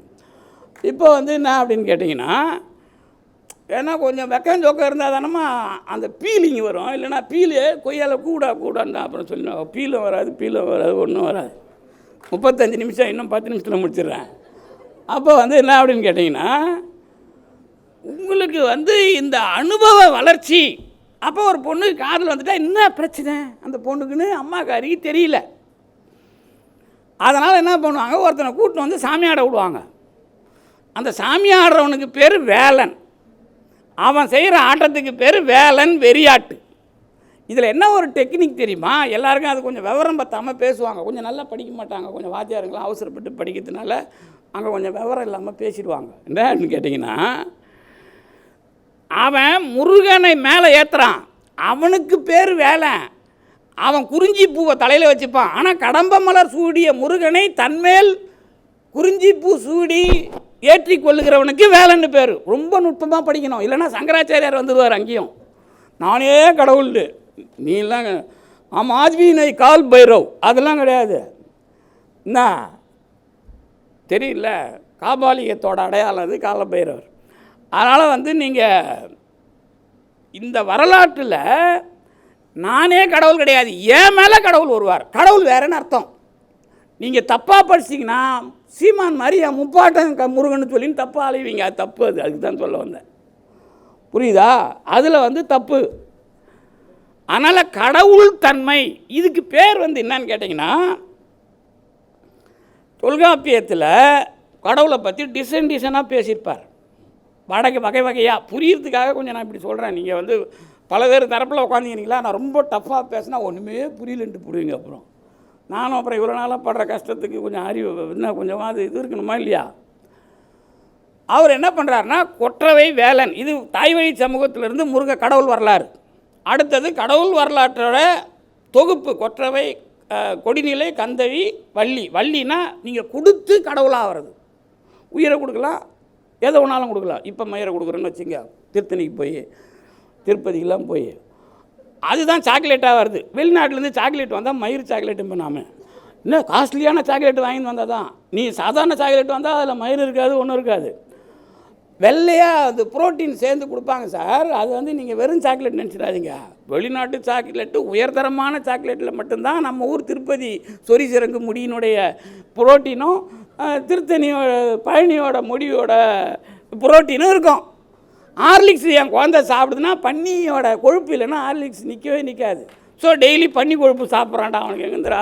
திருப்பதியில் மட்டும்தான் மாட்டு கொழுப்பு, ஹார்லிக்ஸில் பன்னி கொழுப்பு இல்லை. ரைட்டு விடு, சாப்பிட்டு போவோம். அப்போ இதெல்லாம் சாப்பிடு, நோ ப்ராப்ளம். நான் வளர்கிறேனே மம்மி. சரி வளருங்க. இப்போ என்ன அப்படின்னு கேட்டிங்கன்னா, தொங்க விட்டு போக வேண்டியது தான், வேறு என்ன? அதனால தான் இப்போ அவர் சொன்னார்ல, சின்ன வயசு பசங்க எங்கே தொங்குதுன்னா தூக்கில் தொங்குது அப்படின்னா. ஏன்னா இதெல்லாம் கூட அதில் வருது. இப்போ வந்து மயிலாப்பூருக்கு மாட வீதியை சுற்றி 4 வேப்பிலே வைக்கிறான். அப்போ எல்லாரையும் ஹாஸ்பிட்டலுக்கு அனுப்புறதுக்கு திட்டமிட்ட சதி இது. என்ன இது வேலை? இது மயிலாப்பூர் மாட வீதி கோயிலை சுற்றியே 4 வேப்பிலே இருக்குதுன்னா என்ன அர்த்தம்? சுற்றி வரவனை நோயாளி ஆகிறது தானே அர்த்தம். அது டீ கடையோட இப்போ மெடிக்கல் ஷாப் அதிகமாகிடுச்சு. அதனால் இந்த மாஃபியாவுக்குள்ளே நீங்கள் வேப்பிலேவில் மாட்டுறீங்களா ஆப்பிளேவில் மாட்டுறீங்களான்னு நமக்கு தெரியாது. அப்போ இதுக்கெல்லாம் தான் நம்ம பயிற்சியை வந்து இதுக்குள்ளே இந்த பண்பு இது அதுதான் அவர் ஐயா நேர் நிற்றல்னார். அதுக்கு பேர் நாங்கள் தமிழில் தூய்மைன்னுவோம். நின்ற சொல்ல காப்பாற்றுறது. அப்போ தான் கடவுள் தெரியும். அதுக்கு முன்னாடிலாம் கடவுளும் தெரியாது, ஒரு வெங்காயமும் தெரியாது. அதை கண்டுபிடிச்சது, அதுக்குள்ளே வந்ததுலாம். அதனால தான் அந்த வேலன் வெறியாட்டு. அதுக்கப்புறம் வந்து நீங்கள் இந்த கந்து அப்படின்னா மரம் சமிக்ஞை பண்ணால் கந்து. சமிக்ஞைனா ஒரு மரம் வாடி போச்சுன்னா அந்த ஊருக்கு ஏதோ கெட்டது வருதுன்னு அர்த்தம். அப்புறம் அந்த மரத்தை வெட்டிட்டு அடிமரத்தை வழிபடுவாங்க. அது ரொம்ப நாள் புத்தரிச்சிடும். அதுக்கு பேர் கடவுள் போகிய கருந்தால் கந்தம். அதுக்கப்புறம் அதே மாடலாக கருங்கல்ல வைப்பாங்க, கருங்கல்ல. அதுதாங்க பின்னாடி சிவலிங்கம் ஆகுது, வேறு ஒன்றும் இல்லை. அப்போ கந்து தான் சிவலிங்கமாக பின்னாடி மாற்றி அதை காரைக்காலம் யாராவது ஒரு பேரை கொடுத்து சரி சிவன்கிற பேரில் சமஸ்கிருதக்காரனையும் சேர்த்துக்கலான்னு பார்த்தா கடைசி வரைக்கும் சேர மாட்டேன்ட்டான். அருணகிரி வந்தார், இது ஒன்றும் வேலைக்கு ஆகாது, சிவபெருமான ஜாதிகாரங்களாம் கையில் எடுத்துக்கிட்டாங்க. அதனால் தூக்கி போட்டுட்டு மறுபடியும் முருகனை எடுப்போன்னு அருணகிரிநாதர் எடுத்தார். அப்புறம் குமரகுருபரர் வந்தார், அப்புறம் பாம்பன் சாமி வராரு. இவங்கெல்லாம் ஏன் இவ்வளோ பாடுபாடு? இதான் குடி முழுது. வரலாற்றை மொத்த தொடக்கத்திலேருந்து இன்னை வரைக்கும் உங்களை முருகனை வச்சு காப்பாற்றணும். அதுதான் எங்கள் வேலை. இப்போது அதுதான் இந்த வரலாற்றில் நம்ம வர்றோம். நடுவில் வந்து இந்த இதை சொல்லிடுறேன். தொல்காப்பியம் இந்த தொல்காப்பியத்தில் என்ன முக்கியமான விஷயம்னு கேட்டிங்கன்னா, இந்த முருகனை சேயோன்பாங்க. சேயோன்லாம் முருகன் கிடையாது. அப்பா அதிர்ச்சி கொடுத்துட்டுனா எல்லாருக்கும் ஒரு அதிர்ச்சி கொடுக்கணும். சேயோன்கிறத நான் ஏன் வெளிப்படையாக சொல்கிறேன்னா, சேயோன்கிற வார்த்தை சங்க இலக்கியத்தில் எங்கேயுமே கிடையாது. சேயோன்கிறது தொல்காப்பியத்தில் மட்டும்தான், அந்த இடத்துல மட்டும்தான். சேயோன் மேய மைவரை உலகம் மட்டும்தான். முருகனுக்கு பேர் சேய். சேய் வேற, சேயோன் வேற. சேய் அப்படிங்கிறது திருமுருகாற்றுப்படையில் 60வது வரியில் 61 நினைக்கிறேன், 61வது வரியில் வரும் பாருங்க. அதான் முதல் அறிமுகமே முருகனை. இந்த சேய் தான் சமஸ்கிருதத்தில் குமார, கந்து தான் ஸ்கந்த. சமஸ்கிருதத்தில் குமாரன் தான் முருகனுக்கு முதல்ல ரிக்வேதத்தில் பேர். சிவன்லாம் அப்போ கிடையாது. இந்த சேய்னா ஏன்னா தாயும் சேயும் தான் அவர் அப்பா இல்லாதனால தான் சேய். அதனால் நீங்கள் நல்லா ஞாபகம் வச்சுக்கணும். வரலாற்றில் அந்த சேயோன் யாருன்னு கேட்டிங்கன்னா அதுக்கு விளக்கம் வேண்டாம், உங்களுக்காக சொல்லிடுறேன். மானுடவியல் ரீதியாக ஒரு சில விஷயத்தை அதுக்குள்ளே கொடுக்குறார். குறிஞ்சி நிலத்தில் சேகரிப்பவன் தலைவன். காட்டை அழித்து நகரத்தை நாட்டை உருவாக்குறதில் அழிப்பவன் தலைவன் மாயோன். மாயுதல்னா அழித்தல். சேயிழை அப்படின்னு உங்களுக்கு சொல்லிக் கொடுப்போம் இலக்கண குறிப்பு. தேர்ந்தெடுக்கப்பட்ட சேகரிக்கப்பட்ட அணிகலன்களை அணிந்தவள். அப்புறம்தான் அது ஆயிழையாக மாறும். அப்புறம் சேயிழை கொண்டால் மயக்கம், அப்புறம் ஆயிழை கொண்டால் அயக்கம்னு கூடாது. அதனால் சேயிழைங்கிறது சேகரிக்கப்பட்ட. அப்போ சேயோன்னா யாருன்னா மலையிலிருந்து சேகரிக்கிறான், அவன் தான் காவடி. காத்தண்டு, அதுக்கு திருக்குறளில் காத்தண்டும்பாங்க. காத்தண்டு தான் நீங்கள் சிந்து சமவெளி நாகரிகத்திலிருந்தே உங்களுக்கு கிடைக்கிற அடையாளம். அதுதான் இப்போ காவடியாக போச்சு. அதனால தான் காவடி சிந்துலாம் இப்போ நம்ம காவடியில் மீன் தான் அதிகமாக தூக்குவாங்க பழைய காலத்தில். அதனால தான் திருச்செந்தூருக்கு மீன் சாப்பிட்ட உடனே ஒரு சண்டை வந்தது. அப்போ என்ன புதிய தலைமுறையில் தான் வந்து கேட்டாங்க. நம்ம இங்கிலீஷில் இருக்கும் பாருங்கள், நான் நம்ம அம்மா நம்ம பிரமிலான் இருக்காங்க, அதில் அவங்களுக்கு அதை பேட்டி கொடுத்தேன். புதிய தலைமுறைக்கு மீன் சாப்பிட்றது முருகனுடைய தலைமுறையில் முக்கியமானது. அந்த வேலன் வெறியாட்டில் செம்மறி ஆட்டை வெட்டி அந்த ரத்தத்தை செந்நெல் அரிசி வெண்ணெல் அரிசி அப்படின்னா தினை அரிசியில் கலந்து படைப்பாங்க. அந்த ஆடு வெறும் செம்மறின்னு எழுதக்கூடாது, வரையாடு. இந்த வரையாடு சிந்து சமவெளி நாகரிகத்தில் இருக்கிற அடையாளம். அது வரையாடுனா என்னன்னு கேட்டிங்கன்னா மலையை நேராக ஏறும். அதுக்கு பேர் தான் யோகா சிக்னிஃபிகன்ஸ். அதை முதலை, அதோட கூட மகர விடங்கர்னு பேர். முதலையும் வரையாடும் சிந்து சமவெளி நாகரிகத்தினுடைய முத்திரைகளில் அதிகமாக இருக்கும். அப்போ என்னென்னா முருகன், யோகம், அதுக்கப்புறம் இந்த இன்றைக்கி இருக்கிற பாம்பன் சாமி வரைக்கும். அதுவும் கூட இன்னொன்று சொல்லிடுறேன், இயவுள் அப்படின்னு ஒரு சொல் இருக்குது, முக்கியமான சொல். ஏறக்குறைய 2 நிமிஷம் இருக்குது. இயவுள்னா என்ன அப்படின்னு கேட்டிங்கன்னா, அந்த இயவுள்னா இயங்கி கொண்டிருக்கிற கடவுள். கடவுள்னா இருப்பு, அது சும்மா இல்லை, இயங்கி கொண்டிருக்கிறது அப்படின்னு முருகனுக்கு முருகாற்றுப்படையிலேயே பேர் கொடுத்துட்டார் நக்கீரர். அந்த இயவுளை தான் கூத்தன்னு நாம் எழுதுகிறோம். அவர் தான் நடராஜர் ஆகிறார். இப்போ முக்கியமான இன்னொரு விஷயம் என்னென்னா, இந்த கூத்தன் அப்படிங்கிற நடராஜர் இன்றைக்கி நாம் இப்படி யூனிவர்ஸ் டான்ஸ் அது இதுன்னு போடுறோம்ல, காரைக்காலமையார் தான் முதல்ல அதை கொடுத்தவங்க. கடவுளையே முதல்ல உலகத்தில் பார்த்தது அவங்க தான். ஆபிரகாம் பார்த்தாரு, இயேசு பார்த்தாரு, முகமது பார்த்தாரு. இவங்க யாரும் ஆம்பளைங்க. உலகத்தில் உண்மையிலேயே கடவுளை நேராக பார்த்து பெயர் சொன்ன ஒரே பெண்மணி, முதல் பெண்மணி பெண் பார்த்தது என்று சொன்னால் காரைக்கால் அம்மையார் சைவம். அவங்க தான் மின்னூறுன்னு பார்க்குறாங்க. அதுக்கு பேர் மின்னூறு. அது எப்படின்னா ஆண் ஒரு பால் பெண் நடுவில் நீ இருக்கிற, இதுதான் மின்னூறு. இதை சொன்னவங்க காரைக்கால் அம்மையார். அதனால தான் சேக்கிழார் என்ன சொல்கிறாருன்னா, உம்மை அம்மையார்கிட்ட வர்றது யார் தெரியல, நம்மளை பாதுகாத்தவங்க அப்படின்னு. கடவுள் பாதுகாக்கல அவங்கள, இவள் நம்மை பேணும் அம்மை அப்படிங்கிறாரு சேக்கிழார். அதுக்கு என்ன அர்த்தம்னா, கடவுளை முதல்ல இந்த உலகத்துக்கு கடவுளாகவே சொன்னார் ஒரே ஆள் அவங்க தான். அதுக்கு முன்னாடி ஆம்பளைங்க பார்த்ததா சொன்னாங்க. ஆனால் பார்த்து சொன்னது நம்ம காரைக்கால் அம்மையார். இதில் உங்களுக்கு வரலாற்றில் மிக முக்கியமான அம்சம், உலகத்தில் இன்ன வரைக்கும் பெண்களை வச்சு எவனும் கடவுளை சொல்லலாம். அதை ஞாபகம் வச்சுங்க. இந்த தமிழ் சமூகம் நாகரிகத்தினுடைய தாய் வழி சமூகத்திலிருந்து வர்ற ஒரே சமூகம். இன்னை வரைக்கும் அதனுடைய தொடர்ச்சி அதுங்கிட்ட இருக்குது. அவங்க சொன்ன அந்த உருவத்தை தான் பல்லவர்கள் சோமாஸ்கந்தராக ஆக்குறாங்க. சோமாஸ்கந்தர் அப்படின்னு இன்னை வரைக்கும் நீங்கள் பல்லவர் கோயிலுக்கு எந்த குடைவரைக்கு வேணாலும் போங்க, திருக்ககுன்றம் போங்க, காஞ்சிபுரம் போங்க, மகாபலிபுரம் போங்க, கருவறையில் பின்னாடி செவத்தில் அதான் இருக்கும். அது பரவாயில்ல, கபாலீஸ்வரர் நாளைக்கு சிவபெருமான் உமையம்மையார் வராங்கன்னு நினச்சின்னு போய் நீங்கள் சாமி கும்பிடுங்க. நடுவில் முருகர் உள்ளே இருப்பார், போய் பாருங்கள். ஃபோட்டோ எடுத்து ஜூம் பண்ணி பாருங்கள், உள்ளே முருகர் இருப்பார். சோமாஸ்கந்தர் தான் வெளியில் வர்றவர். அது உங்களுக்கு தெரியாது, எல்லாம் சிவபெருமான் பார்வை தான் சொல்லுவான். அடுத்தது என்ன முக்கியமான விஷயம் கேட்டிங்கன்னா, அவருக்கு பேர் தான் வீதி விடங்கர். அவர் தான் தியாகராஜர் திருவாரூரில். அப்போ முருகனை உள்ளே வச்ச சோமாஸ்கந்தர் தான் தியாகராஜராகவும் இருக்கிறார். இது நான் சொல்லலை, திருவாரூர் வரலாறு குடவாயில் பாலசுப்ரமணியம் இருந்தால் எடுத்து படிங்க. மாமல்லை நீங்கள் நாகசாமி எழுதின புக்கு இருந்தால் படிங்க. நான் சொல்கிறது இதெல்லாம் தொல்லியல் ஆய்வோட. நீங்கள் முருகன் அப்படிங்கிறத சிவன்கிறதோட போட்டி போட வைக்காதீங்க. சிவனுக்கு 5 முகம், அதனால தான் 5 முகத்தை பற்றி ஆரம்பித்தாங்க. அதாவது 5 தொழில் அல்லது 5 திசை, 4 திசை, வடக்கு கிழக்கு மேற்கு தெற்கு, அப்புறம் மேலே 5 திசையாச்சா. அதை சான்ஸ்கிரிட்டில் சொன்னோன்னா அகோரம், தத்புருஷம், வாமதேவம், சத்யோஜாதம் அப்படின்லாம் சொல்லுவோம். அது முடிஞ்சுதா ஈசானம் மேலே. உள்நோக்கிய முகத்துக்கு பேர் அதோமுகம். அதை சொன்னவர் அதோமுக தரிசனம்னு திருமூலர். அவர் என்ன சொல்கிறாருன்னா, திருமூலர் திருமந்திரத்தில் இந்த அதோமுகம் தான் 2 வேலையை செஞ்சுது உலகத்துக்கு. ஒன்று என்ன பண்ணுச்சுன்னா விஷத்தை சாப்பிட்டுது, இன்னொன்று சூரபத்மனை அழிச்சது. அப்போ நீங்கள் பிரதோஷத்துக்கு கோயிலுக்கு போகிறீங்கல்ல, அதுவும் முருகன் வேலை தான். அப்புறம் சூரபத்ம ஸ்கந்த சஷ்டியும் முருகன் வேலை தான். முருகன் என்பது தான் முழுமையான கடவுள். எப்படின்னா, இப்போ நீங்கள் 5 முகம் வேலை செய்யுதில்ல, 5 வேலை செய்யும். அந்த 5 வேலையும் உள்ளிருந்து செய்கிறதுக்கு பேர் அதோமுகம். அதான் கீழ்நோக்கிய முகம் அல்லது உள்ளிருந்து செலுத்துகிற முகம், அதுதான் வேர். அதனால தான் அந்த முருகனில் தான் மற்ற கடவுளை நீங்கள் வரலாற்றில் தெரிஞ்சுக்கிறீங்க அப்படின்னு தமிழ் சமூகம் ரொம்ப தெளிவாக ஒரே பெருந்தெய்வ கொள்கையை தான் சொல்லுது. சொல்கிறதுக்கு தெளிவாக அறிஞர்கள் இல்லை, வியாபாரிங்க நிறைய வந்துட்டாங்க. அதனால் உங்களுக்கு ரொம்ப குழப்பமாயிடுச்சு. நான் ஒன்றும் அதுக்கு இந்த கம்பெனி அதுக்கு பொறுப்பில்லை. இனிமேலையாவது இந்த கம்பெனியில் நீங்கள் நல்ல சரக்கை வாங்கி சாப்பிடுங்க. ஒரு பாட்டு ஒன்று இருக்குது, வெங்காயம் சுக்கானால் வெந்தயத்தால் ஆவதென்ன, இங்கார் சுமந்திருப்பார் இச்சீரகத்தை மங்காத, இங்கார் சுமந்திருப்பார் இச்சரக்கை மங்காத சீரகத்தை தந்தீரேல் தேடேன் பெருங்காயம் ஏரகத்து செட்டியாரே. முருகனை பார்த்து தான் வெங்காயமும் வெந்து போகுது. சுக்கானா, யோகத்தில் சுக்கானா என்ன பிரயோஜனம்? ஒன்றும் இல்லை. வெந்தயத்தால் ஆவது என்ன? வெந்து போகிற உடம்புனால என்ன பிரயோஜனம்? நீ மங்காத சீரகத்தை தந்தீரேல் தேடேன் பெருங்காயம். நான் பெரிய உடம்புலாம் எதுவும் வேணாம், நீ நல்ல சீரகம் கொடு. நீ எனக்குள்ளே இருக்கிறல்ல, நீ வெளியே வந்துட்டா, என்னை ஆட்கொண்டுட்டா எனக்கு எந்த பிரச்சனையும் இல்லை. ஏரகத்தை செட்டியார், ஏரகம்னா அழகு. அப்படி ஒரு தனிப்பாடல் இருக்கிறது.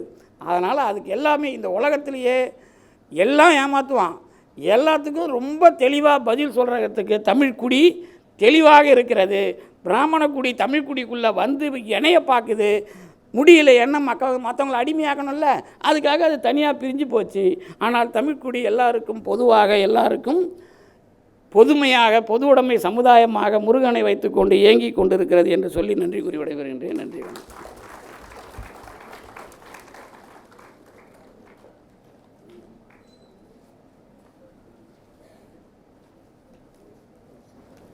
மிக ஒரு அற்புதமான உரை ஐயா, மிக மிக அற்புதமான உரை. அது ஒரு ஆய்வுரையாக மிக தெளிவாக நான் யோசித்தேன். நான் பேசுகிறப்போ எல்லாருடைய ஊர்லேயும் முருகனுடைய பேர் இருக்கிறது, ஏன் சிவபெருமான் பேர்லாம் எங்கள் பரம்பரையில் வைக்கலன்னு இப்போ சொல்லிட்டாங்க ஐயா. முருகருக்கு அப்புறம் தான் சிவன் வந்திருக்கிறார் அப்படின்னு நிறைய சொல்லலாம். ரஞ்சன் ஐயாவே குறிப்புகள் எடுத்துக்கிட்டே இருந்திருக்கிறார் மறக்காமல். மிக அற்புதமான உரை ஐயா, மிக அற்புதமான உரை. நிறைவாக நன்றி உரை வழங்க முனைவர் கா. மகேஸ்வரி அம்மையார் அவர்களை அன்போடு அழைக்கிறோம். வெண்தாமரை கன்றினின் பதம் தாங்க என் வெள்ளை உள்ள தந்தாமரைக்கு தகாதுகளோ, ஜகமேலும் அளித்து உண்டான் உறங்க ஒளித்தான் பித்தாக உண்டாக்கும் வண்ணம் கண்டான் சுவைகொள் கரும்பே சகலகலாவல்லியே. நாடும் சொற்சுவை பொருட்சுவை தொய்தர நாற்கவியும் பாடும் பணியில் பணித்தருள்வாய் பங்கையாசனத்தில் கூடும் பசும்பொற்கொடியே.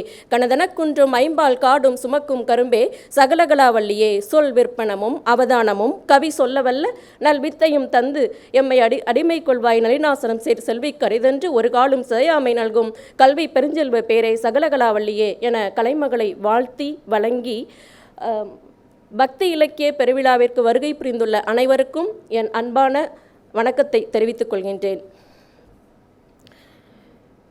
பருவத்திலே பெற்ற சேயும் புரட்டாசி பாதி சம்பா நடுகையும் பலமினிய ஆடிதனில் யானைகள் போலவே மயிர்கொண்டு வரும் கரும்பும் கருணையோடு மிக்க நாணயமுள்ளோர் கையினில் கடனிட்டு வைத்த முதலும் காலம் அதுநேரில் தனக்கு உறுதியாக முன் கற்று உணர்ந்திட்ட கல்வியும் விருது அரசரை கண்டு பழகிய சிநேகமும் விவேகிகளுக்கு உபகாரமும் வீண் அல்ல.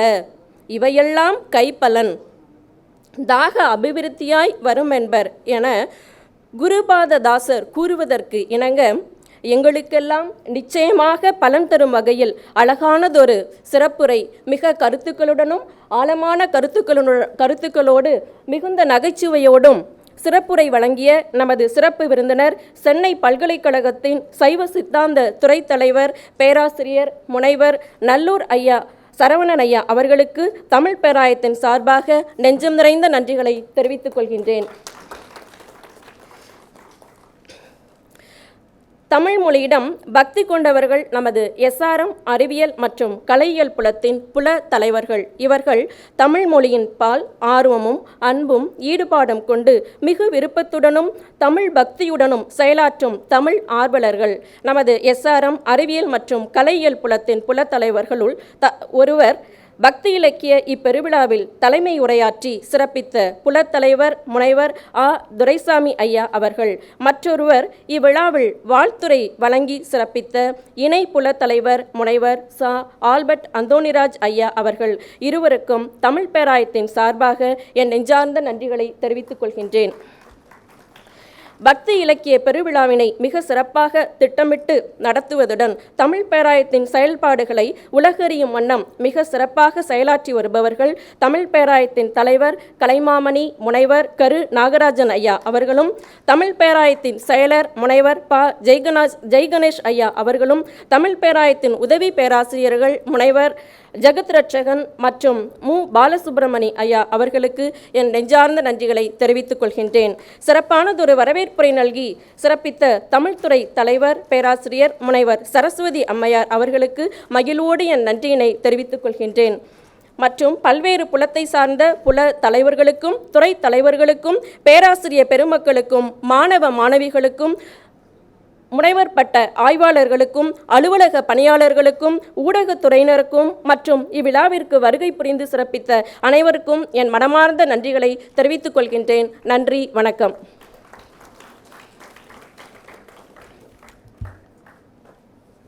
அனைவருக்கும் மிக்க நன்றி. இப்பொழுது தேசிய கீதம். जनहन मन हतिनायक जय हे भारत भार्गवी दादा पंजाब सिंध गुजरात मराठा द्राविड उत्कल वंगा बिंद हिमाचल यमुना गंगा उच्चल दलति तरंगा तव शुभ नामे जागे तव शुभ आशीष मागे जागे दवसय दादा जनहन मंगलदायक जय हे भारत भार्गवी दादा जय हे जय हे जय हे जय जय जय जय हे जय